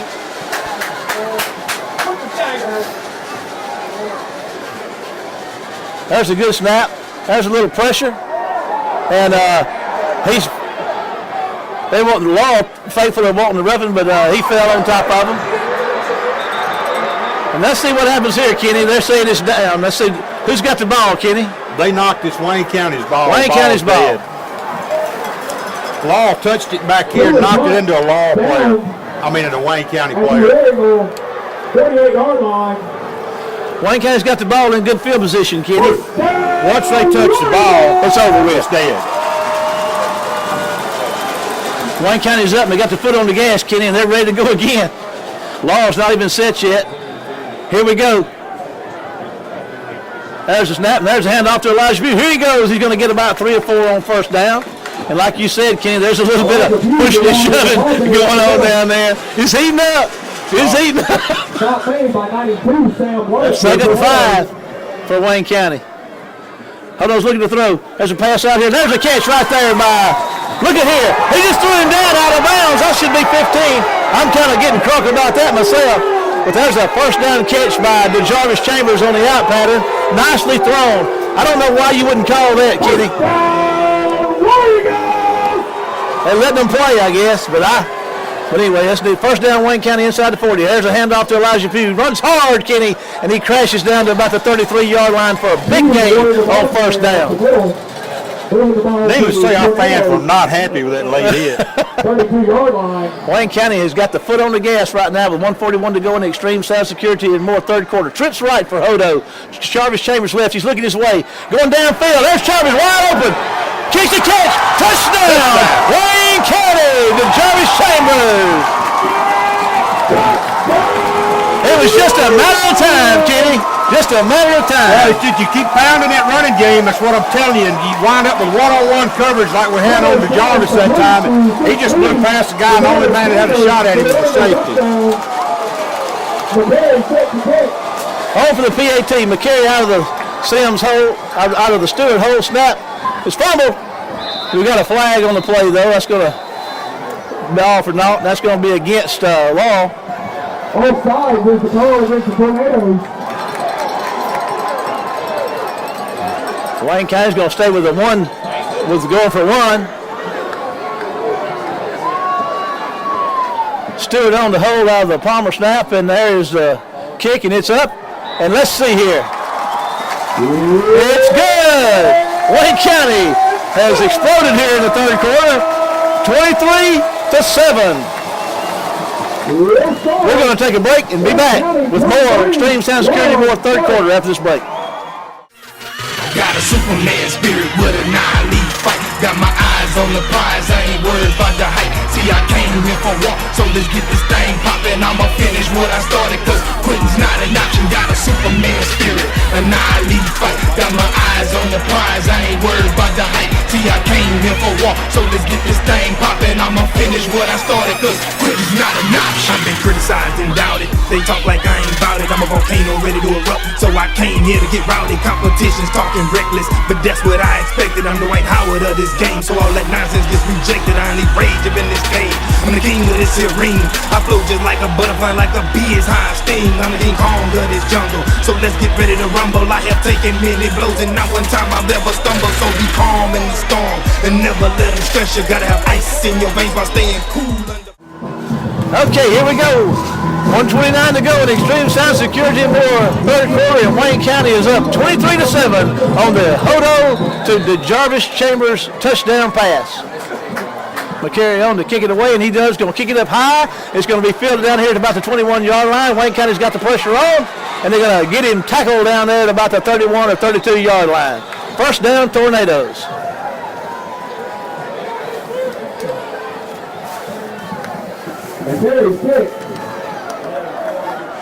Wayne County's let's see if they get. They're feeling their oats a little bit defensively. Let's see if they can keep the pressure on. We got White, Jones, and Ollie back up front again now. Kenny, they had them a break last time, and that second group did a great job up front for Wayne County. Well, they're starting to sniff it a little bit now, and the thing is that's these two back-to-back scores really encourage your defense and allows them to lay their ears back and just go get you.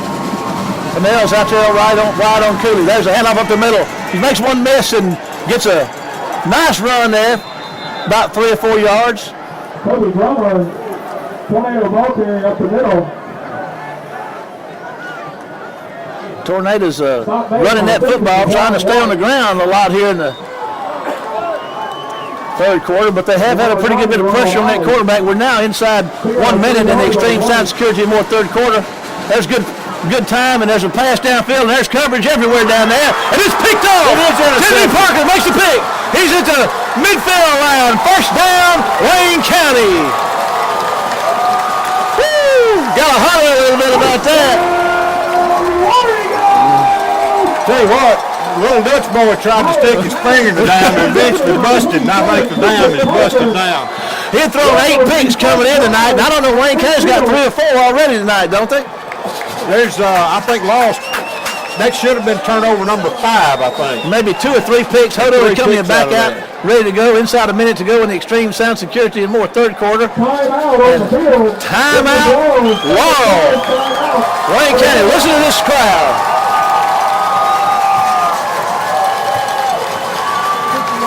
We're going to take a break and be back in a minute. I'm a a beast. Yeah, I'm in my own zone. It's beast mode time, so go hard or go home. I'm a beast. Yeah, I got it on my mind. See, I came here to shine, so let's get it on the grind. I'm a beast. Yeah, I'm in my own zone. It's beast mode time, so go hard or go home. I'm a beast. Yeah, I got it on my mind. See, I came here to shine, so let's get it on the grind. Step up in the building, swagger on point, right? Put your seatbelt on, cause it's gonna be a long night. It's gonna be a long fight, but then again, maybe not. Okay, 48 seconds to go in the Extreme Sound Security and More third quarter. Wayne County has got themselves a first down and 10 in midfield with a 23-7 lead. There's a handoff, and Elijah Pugh's running hard on first down and going to get about 3 yards. Give him 4 on first down. Moving the ball into Tornado territory. Ball spotted at the Tornado 40. You get 4 yards of carry, you don't have to worry about a lot. Behind one, Jordan Barrett. Going to have to run one more play here in the third quarter. Trips right for Hodo. And he just gives it to, here he goes again. There goes Elijah Pugh. He's inside the 20, running hard down to inside the 30. He's down to the 21-22-yard line for a first down, Wayne County. Boy, Elijah has picked it up and running hard out there tonight. Not a great blocking up front by that War Eagle line. 7, Elijah Pugh off the right side for the War Eagle first down. Baquan Spencer, 81 in there at tight end. Marshall, that was 24 yards and a first down. Henderson, McGill, Washington, Smith, Daniels up front. Ramit Wallace is checked in.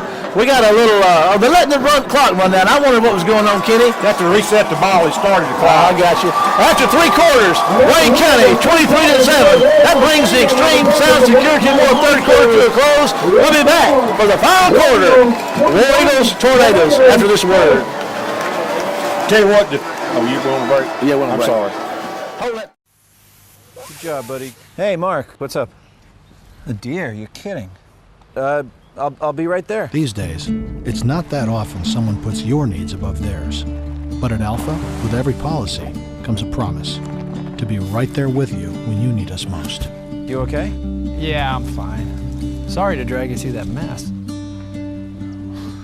She was due for a wash anyway. For a plan built just for you, contact Kenny Odom in Waynesboro.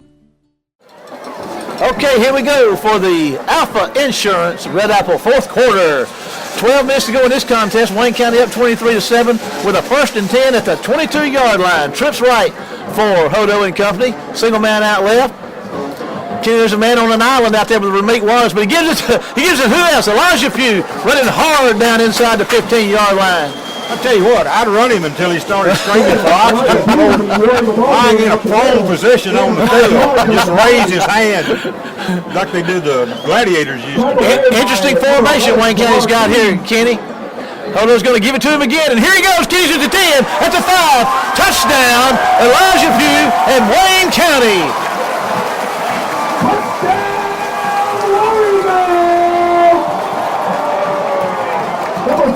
Elijah Pugh on the right side for the Laurel touchdown. Woo! I tell you what, that takes it to 29-7, and we carry on to try to make it 30-7 with 11:35 to go in the contest. There's the snap. Kick is up, and let's see here.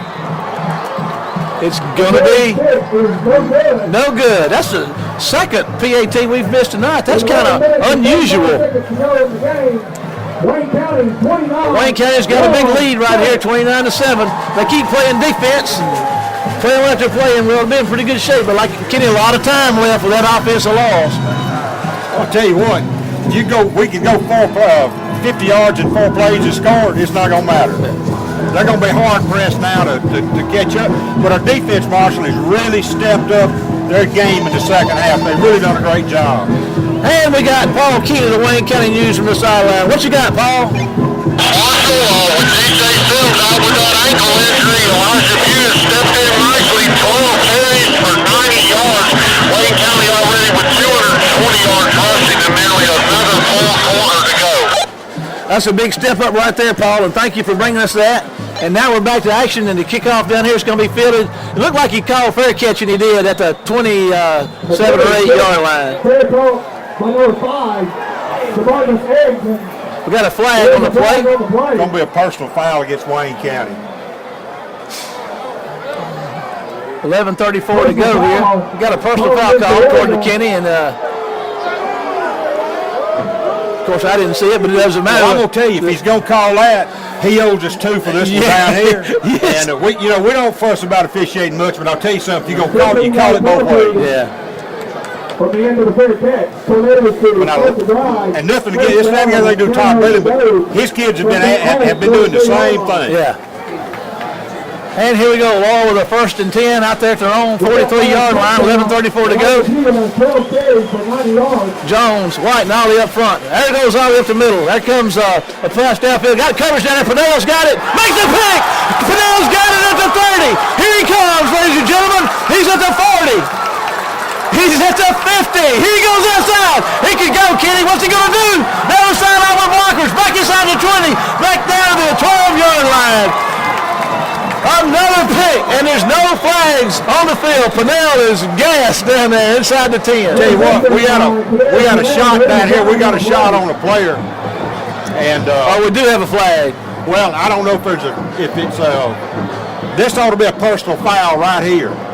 We got 2 flags. We got one on the 40 and one on both 40s, opposite sides. This will be interesting. This could be well, if they're both on law, we're in business. But if it's against different people, it could be offsetting. Well, this one is going to be on. This one better be on law. I'm gonna head to the sideline. And I'll see you later. Everybody's coming back. What a great play by Pennell. Flag is blocking the back call against the War Eagles. Post possession. Now that ought to be followed by a personal foul. Now pick it up and mark it back up this way 15 yards, guys. Let's just see what happens. Well, Kenny, looks like that's all against Wayne County, but Wayne County's got the ball with 11:14 to go and a 29-7 lead. Trips left for Hodo, and I believe we got Fast Freddie Jordan Jr. in the game. I think Coach Mangum is wanting to talk to that official.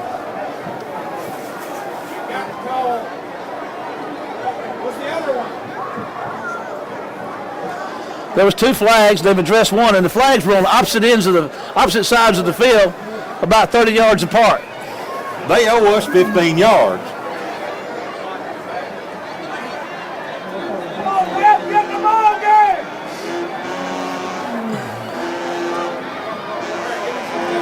Well, he's got his head at a place where your head really ought not to be.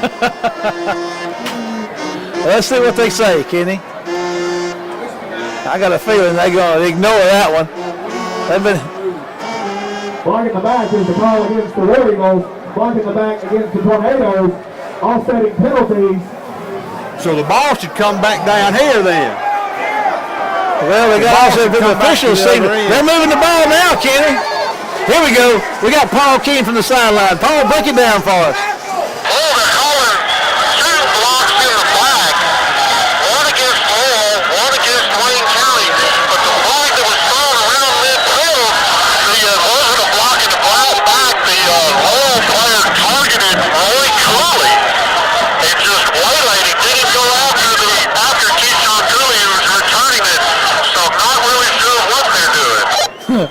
It looks like there's a lot of that going on down there now, Paul, but stay with it. We appreciate the updates. Paul says nobody seems to know what they're doing down there, and it surely does appear that way. These officials are about to let this thing get out of hand. If the penalties are offsetting.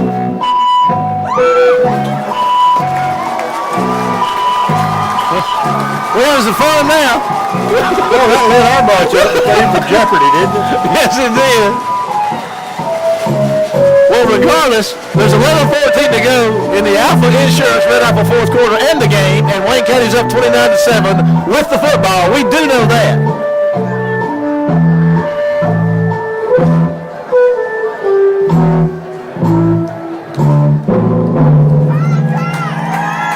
They're still discussing it.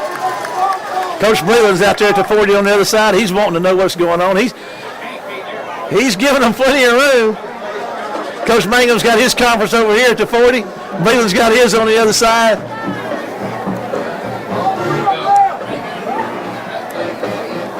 I still say that I never saw a hold against Laurel. What I saw was a targeting. That's what Paul said. Yeah. Paul said it was a targeting down here.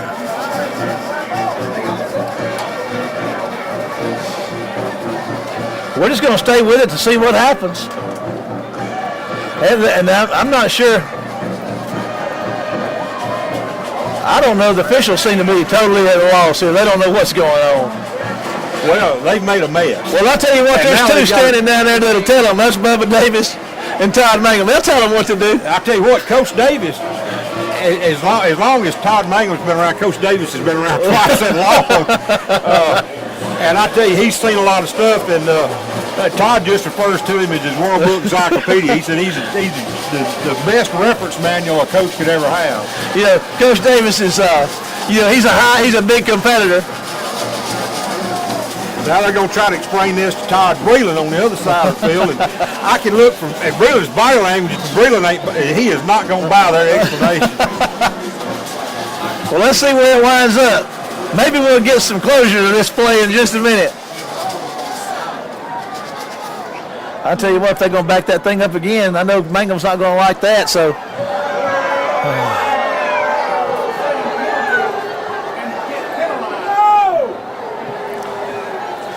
They still owe us for the dead ball or for the personal foul up here.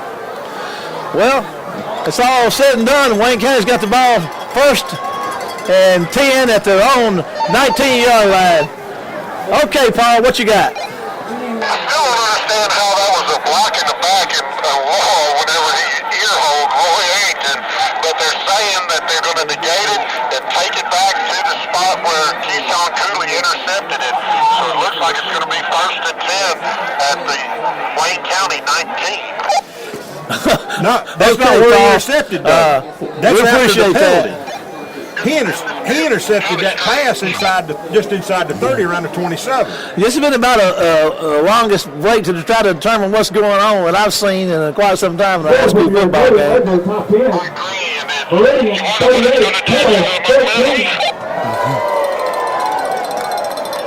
Okay, now that's the same thing he said a while ago.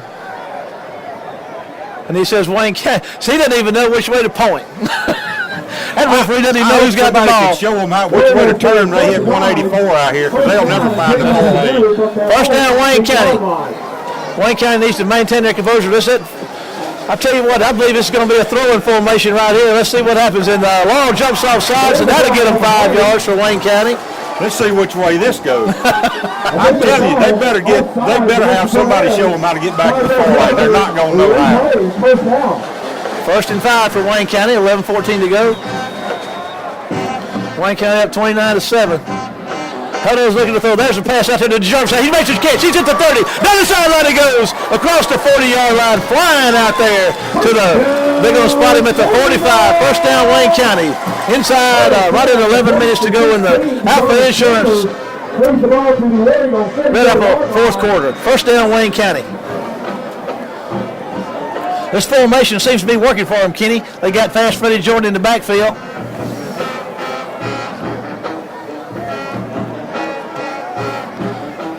Is this a new formation or is it just me? No, it's just trips. Okay. It's a variation of something they've done. You probably hadn't seen it. There's Fast Freddie with some room. He's breaking tackles and running hard out to the 49-yard line for a nice gain on 1st down. Tell you what, it picks up a solid 4 yards. You know, he's not a big guy, but I tell you what, he runs a lot like his brother. He runs hard and he's quick. 2nd down, 6 yards to go for the Red Eagles.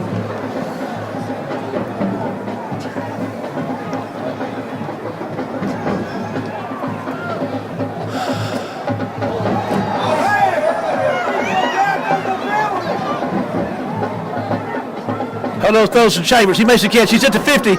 Comes out of bounds down there close to a 1st down. We'll see where they spot it. It's going to be, I believe they're going to give him the 1st down, Kenny. So another 1st down, Wayne County. He should have made it right the 45-yard line. I don't know where they'll spot him. Laurel hadn't got an answer for that, but I got a feeling we're going to see somebody sneak past all that in a minute and get deep down that sideline. That's what I'm hoping for. 46-yard line.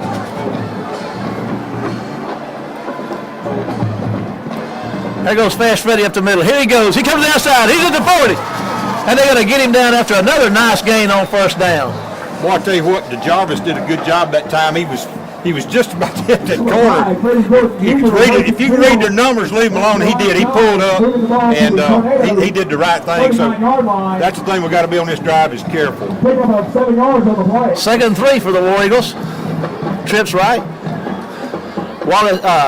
Ramey's out there left all alone by himself.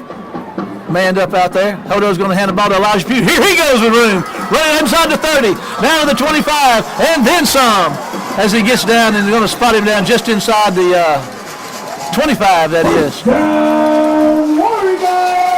yards and a first down, and Wayne County just has continued to take this yardage out in chunks. First down.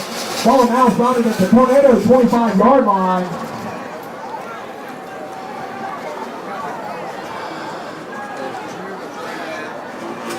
9:11 to go in the Alpha Insurance Red Apple fourth quarter. There's another hit. Oh, Hodo's going to keep it. Here we go to the great block by number 75, Mike Sims.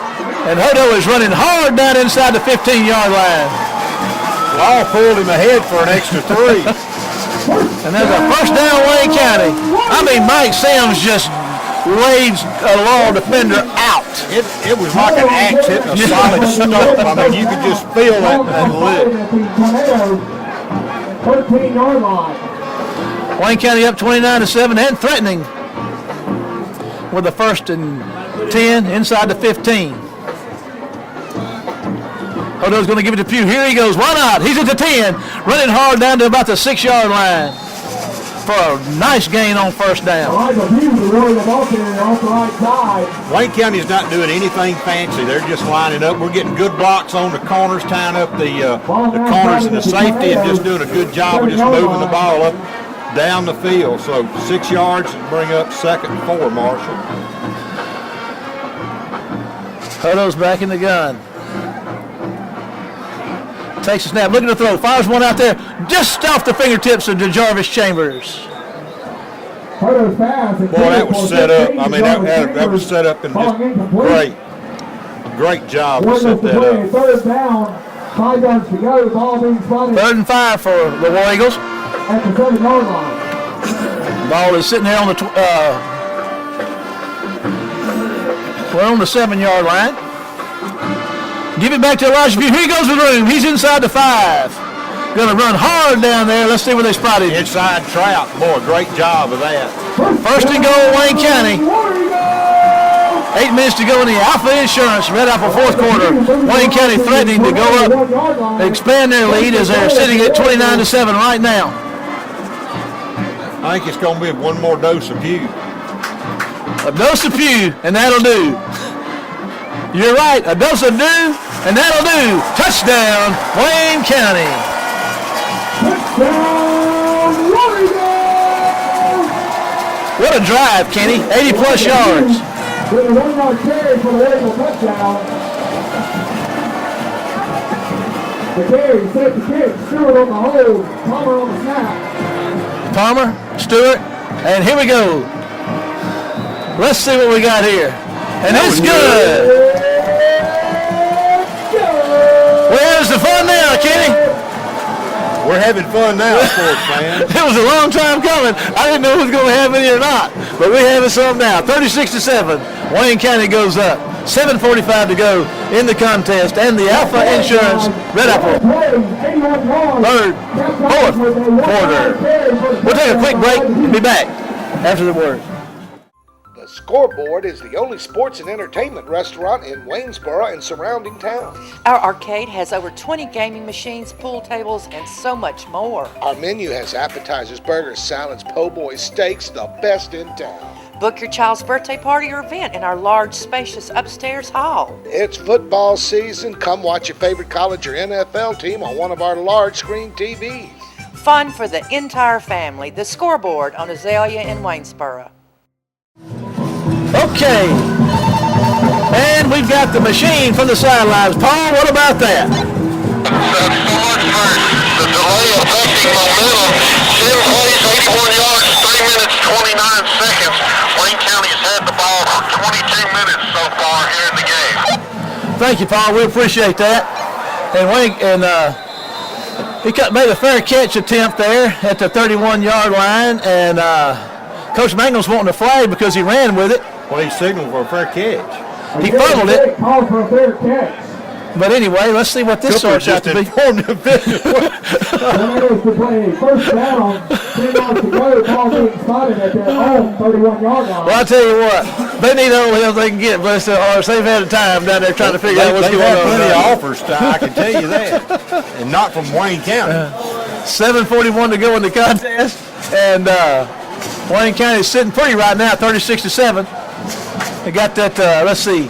We will get to three for you in a minute. There's the handoff up the middle. There's some room. Oh, Denzel Bonner makes a big stop out there and gets some help from the inside. Well, that's all. That's really all you need to do is just let them pick up a couple of yards and make the tackle and keep that clock running. Pugh, 59, Carter, and Evans are your front three right now. And you set more fresh legs in there. And there they come, and there's a pass across the middle. And oh, my goodness, what a hit by Kendrick Parker. It'll take him a minute to get up. What a hit. Number 18, George Barnes. Good enough for a tornado first down. But it is a first down, Kenny. Parker made him pay for that one, though. He earned that real estate. There's a handoff up the middle of some running room. They're going to be down to about the 42 or 43-yard line. Is a tornado with another first down with 6:54 to go in the contest. Quadarius Bibbins, number 98, checks in. Larry Carter, 59, checks out for Wayne County. There's a handoff up the middle with some running room, and they're going to get him after a nice gain on first down. Laurel starting to have some success running that football a little bit. Up the middle for the Tornadoes. Shot made by 98, Quadarius Bibbins. Pick up on 5 yards on the play.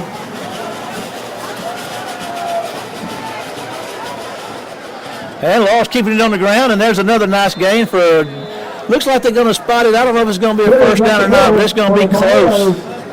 Xavier Lampley, number 9, checks in. 6:16 to go in the Alpha Insurance spread out the fourth quarter.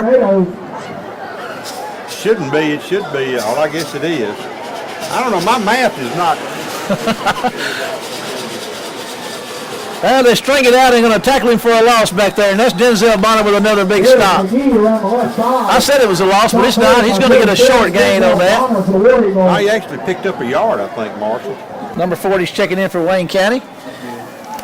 Gain of a yard on the play. Hunter James.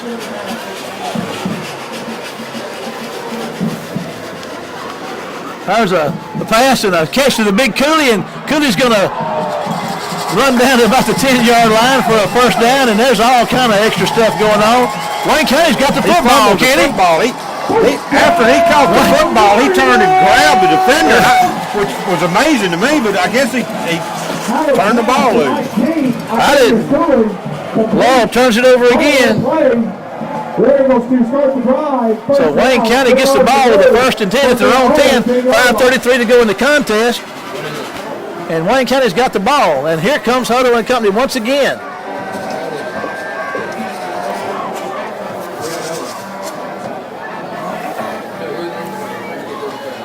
Let's see what Wayne County can offer up now. There's a handoff up the middle. And there goes Fast Freddie Jordan running hard out across the 10. Going to be close to the 20-yard line for about a 5-yard gain on first down. Gain of 5 yards on the play. Well, this is just where you just line up and you just run the football. You put a drive together here for a touchdown, and you can put the chairs in the wagon. Church will be officially out, as Dandy Don used to say. What, the mules are already pulling the wagon. You better hurry. And there goes Fast Freddy. Here he goes. Down to the 20, across the 20-yard line for a first down, Wayne County. First down, Warriors! 4:53 to go. Freddie Burton Jr. on the left side for the Warriors first down. Dorikas, no, number 89 checks in for Wayne County. Wesley Franklin, a wide receiver, checking in. Wallace checks out. DeJarvis Chambers still out here one-on-one. Now he's got a little help over the top from the safety, but the safety's looking inside for the run. Odo's going to hand the ball off, and here goes Freddie. They're going to reel him, catch him before he gets started for maybe get him at the line of scrimmage. DeJarvis checks out, and Wallace, number 19, checks in for him. Well, at this juncture, whatever you do, you just make sure the clock runs. And running it is inside, right at 4:10 to go in the contest. Trips right. Franklin's out left by himself. Fast Freddy's in the backfield with Odo. Inside 10 seconds on the 25-second clock. Odo takes a snap, hands it to Fast Freddy, and here he goes, Kenny. Turns upfield, out across the 30 for a first down, Wayne County. First down, Warriors! Freddie said it was a first down. He got up second. Freddie can help those officials out a little bit. He knows they need help. He's a good fella. He's trying to help them out a little bit. 33-yard line. Dorikas Harris is in at tight end, number 85.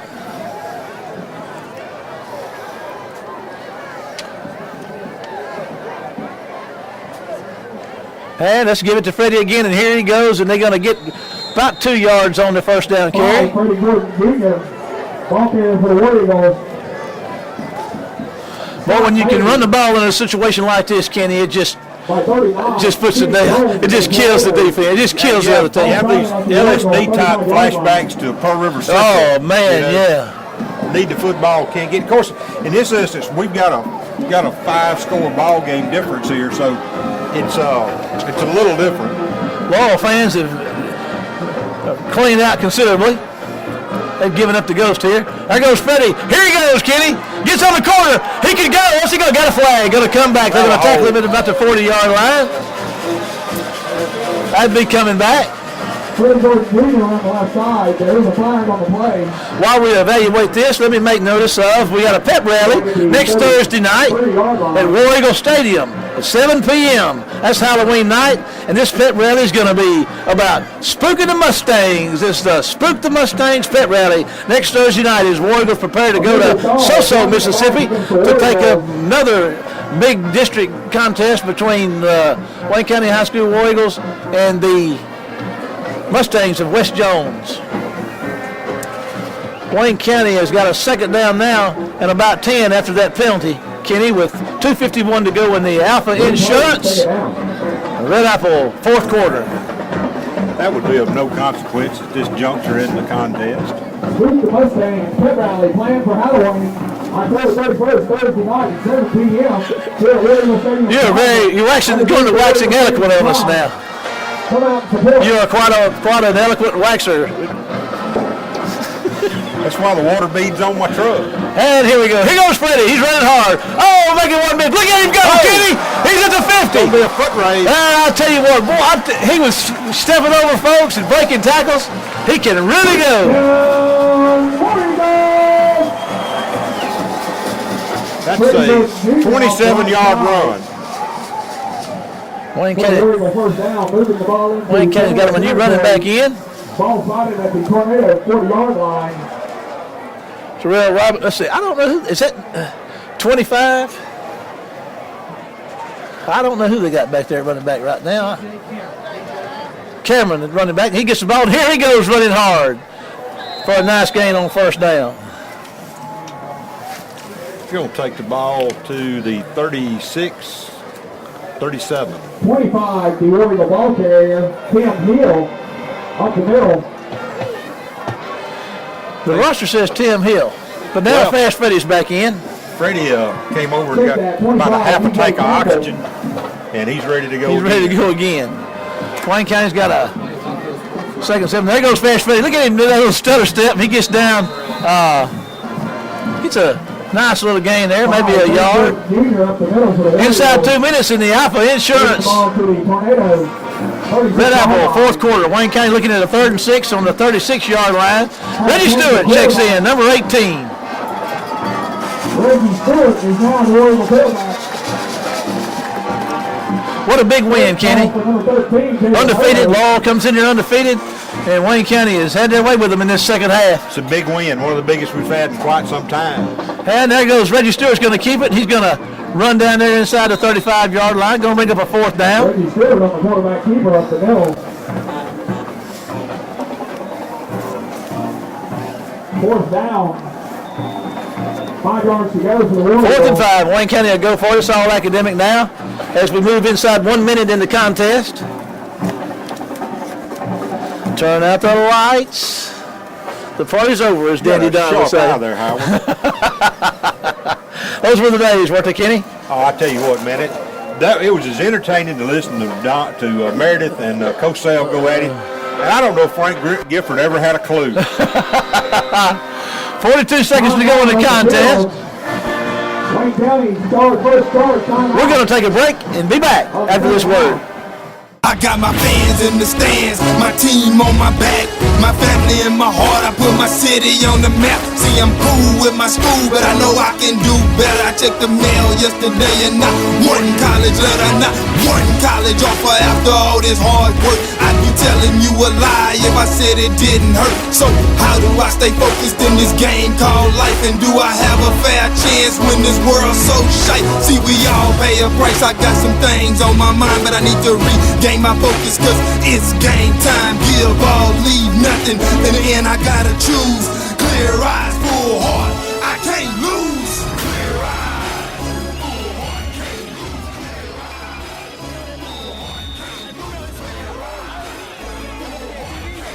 This one is. I want me on TV. Oh, it's on TV.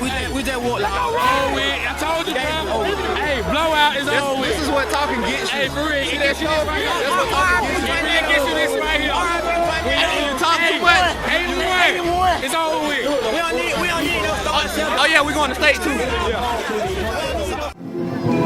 Okay, here we go. 42 seconds left in the contest. Wayne County 36-7. 4th and 5 to go. Stewart takes the snap, and he's going to keep it around the left side. He's going to turn upfield, and he's going to get a first down. So this one is in the books, Kenny. Reggie Stewart on the quarterback keeper on the left side. Reggie Stewart with the first down. I'll tell you what, it's going to just have to take a knee, and this one's going to be over. What a big win for Wayne County.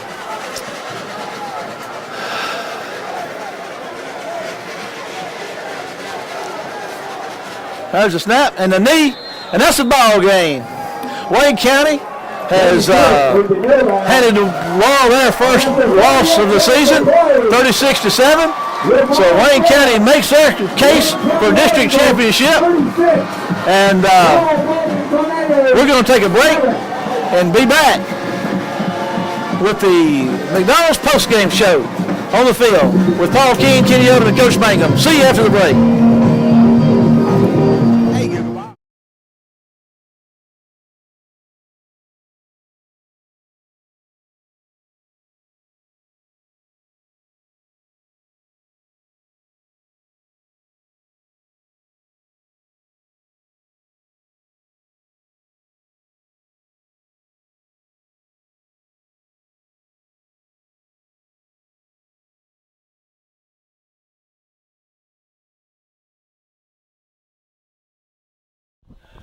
Welcome to the McDonald's post-game show, and down here on the turf at War Eagle Stadium, and a big victory tonight. We got Coach Mangum with us. Coach, that's Laurel undefeated coming here tonight, and big win in a lot of ways for your War Eagles tonight. Oh, no doubt. I'm just so proud for our players and our coaches, and being able to come in here against a team that's undefeated in the region and a team that's undefeated overall, and being able to play at the level we played tonight is just I'm so proud for our players and our coaches.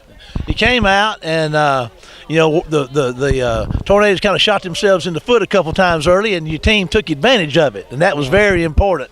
That second quarter, they seemed to kind of bogged down a little bit, and at halftime, I tell you what, that thing was looking like it could go either way. Yeah, it was. I felt like in the second quarter, right before halftime, I felt like they gained a little momentum there, and I don't know, not necessarily had us on our heels, but I just thought they made some plays like we knew their offense was capable of doing. But being able to take a 9-7 lead into halftime, and just talking to our guys at halftime saying, hey, we are ahead, and this is what we got to do to win the game, and just able to come out that second half and take control of it.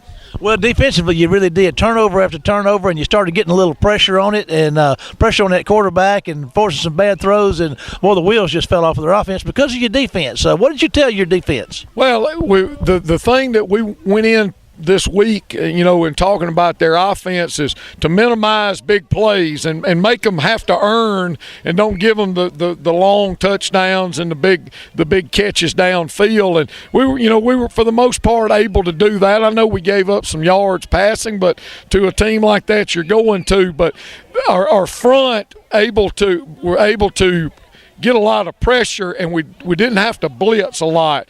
Our guys up front were able to get pressure, so therefore we could drop and play a little bit more coverage.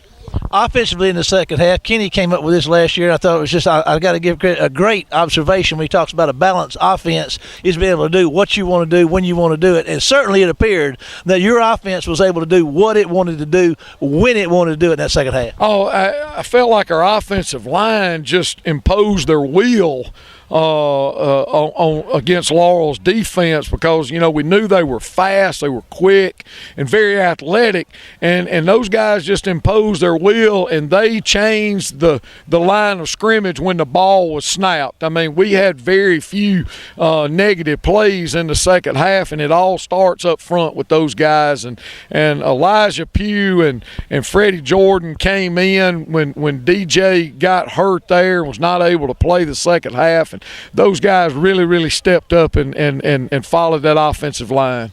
I got to say this, and I'll let you go. We sat out here and we talked at a show we did probably in July this summer, and we were talking about our areas of not necessarily weakness, but areas we're going to be concerned at, and that was our offensive line and our defensive secondary. And you talked about those are the two groups that have to play together more importantly than any other group of players on your team, the offensive line and the defensive secondary. What do you say about those two groups and where they've come from and where they are now? Well, they've come a long way since week one, or even since the Jamboree when we played Brandon. We've had injuries up front, and we've had adversity up front, and but those guys up front offensively are beginning to gel and playing real good right now, and really proud of them. And our secondary, we've had to, we go in tonight without Keyshawn Cooley. Keyshawn was out this week and everything, but we just had. The next guy, it's just the next guy step up and make a play. And, those two units have grown up a lot over the past several weeks. And, we've got to have those groups playing strong for us, because, we've got to be able to protect the quarterback, and we've got to be able to run the ball. And then we're going to face teams that's going to throw it and everything. And we've got to be able to defend the pass. So really proud of those two groups are growing up and getting better each and every week. Well, it couldn't be happening at a better time, because next week we travel to So Mississippi to take on them old Mustangs. Yes, it's another undefeated region game, two undefeated teams here, and this will basically be for first and second place in the region next week, because both of us are undefeated, and it's West Jones. I mean, we know what we're going to get when we go over there. We're going to get, a physical defense. We're going to get, an offense that's very, very similar to us. They're going to run and throw. They're going to take what the defense gives them. So I know that, Coach Pearson will have those guys ready and amped up and ready to go. And, it's the biggest game we'll play in this year so far because it is the next one, and we have to go over to West Jones next week, and we need all of our fans there. We need it needs to be a home game for us, and but it'll be a tough one, but we'll start back Monday ready to grind. Okay, Coach. Congratulations on another big win. We're going to take a break and be back with Paul Keene and Kenny Odom after this word.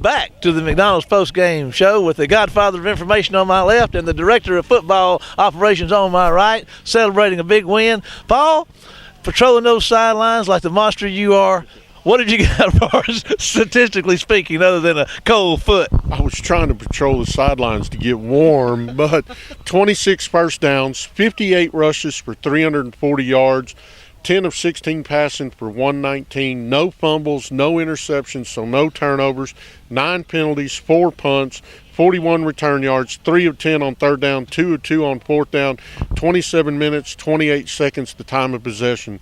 Elijah Pugh, 16 carries, 117 yards. DJ Sims, 103 on 22 carries. Freddie Jordan Jr., 12 carries for 84. And Hodo with the passing, all of the passing to Jarvis Chambers, 6 catches for 85 yards. Elijah Pugh threw in 1 reception for 25. Laurel, 16 first downs, 100 yards rushing, 160 passing, but 4 interceptions, 3 fumbles. They lost 2, 12 penalties for 80 yards, 4 punts, 2 of 9 on third down, 1 of 1 on fourth down. Time of possession, 20 minutes, 32 seconds. Defensively, Denzel Bonner, 10 tackles. Ronald Ollie, Jamal Poe with 6 each. DeCarlos Walker, Kadarius Pennell, Benito Jones, and Hayden Shelby with 5 each. Tremont Lofton with a sack. Benito Jones with 4 pressures. Jaquan White with 3 pressures. Timdrick Parker caused a fumble. Ronald Ollie and Xavier Lampley recovered fumbles. Kadarius Pennell with 2 interceptions. Timdrick Parker with an interception. Hayden Shelby with an interception. Kadarius Pennell with 3 pass breakups. And I don't know, and I respect Scott Pearson and like him a lot, but watching this film tonight, he might be scratching his head going, okay, what do I defend? What do I attack? I mean, this was a pretty balanced all-around win. It sure is, isn't it, Kenny? Oh, man, absolutely. This was big. Big. Going into this ball game, it's like Coach Mangum said. I mean, you're sitting there with the Laurel undefeated and basically Wayne County and West trying to scrap for that second spot. And to be able to get a win tonight was huge. Of course, you can talk about home field advantage. I think for the first time in a long, long time, we had that tonight because stands were full. Folks got loud, and I'll tell you, I give a little bit of credit for that to the video board because your guys that were running that had stuff up, folks were paying attention, and they yelled when they should have, stomped in the bleachers. Laurel had a good crowd. They got loud when their guys made some big plays, and it was just a great atmosphere tonight for high school football.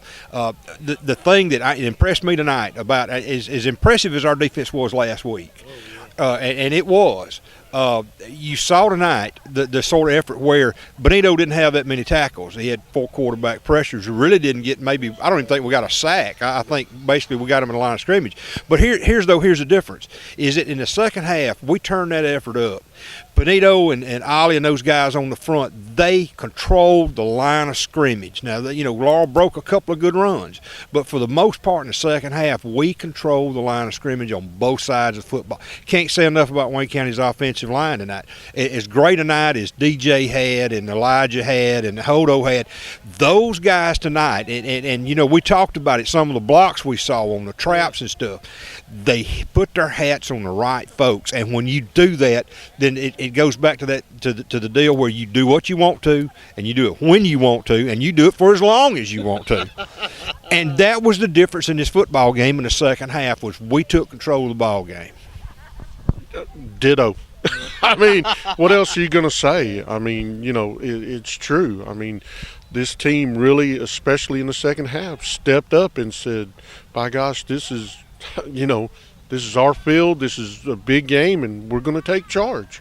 And next week it doesn't do anything but get bigger as we go over to Soso to take on West Jones. Like Coach Mangum said, it's basically for the district championship and the #1 seed in the playoffs next week. So we want to encourage everybody to make their way to Soso, Mississippi for a throwdown between those old rascally Mustangs over there and your Wayne County High School War Eagles. We'll see you in Soso next week for more Wayne County High School War Eagle football.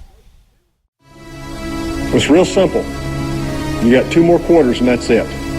Now, most of you have been playing this game for 10 years. You got 2 more quarters, and after that, most of you will never play this game again as long as you live. I want you to take a moment, and I want you to look each other in the eyes. I want you to put each other in your hearts forever, because forever is about to happen here in just a few minutes. I got my fans in the stands, my team on my back, my family in my heart. I put my city on the map. See, I'm cool with my school, but I know I can do better. I checked the mail yesterday and not one college letter, not one college offer. After all this hard work, I'd be telling you a lie if I said it didn't hurt. So how do I stay focused in this game called life? And do I have a fair chance when this world's so shite? See, we all pay a price. I got some things on my mind, but I need to regain my focus, cause it's game time. Give all, leave nothing. In the end, I gotta choose. Clear eyes, full heart, I can't lose. Clear eyes.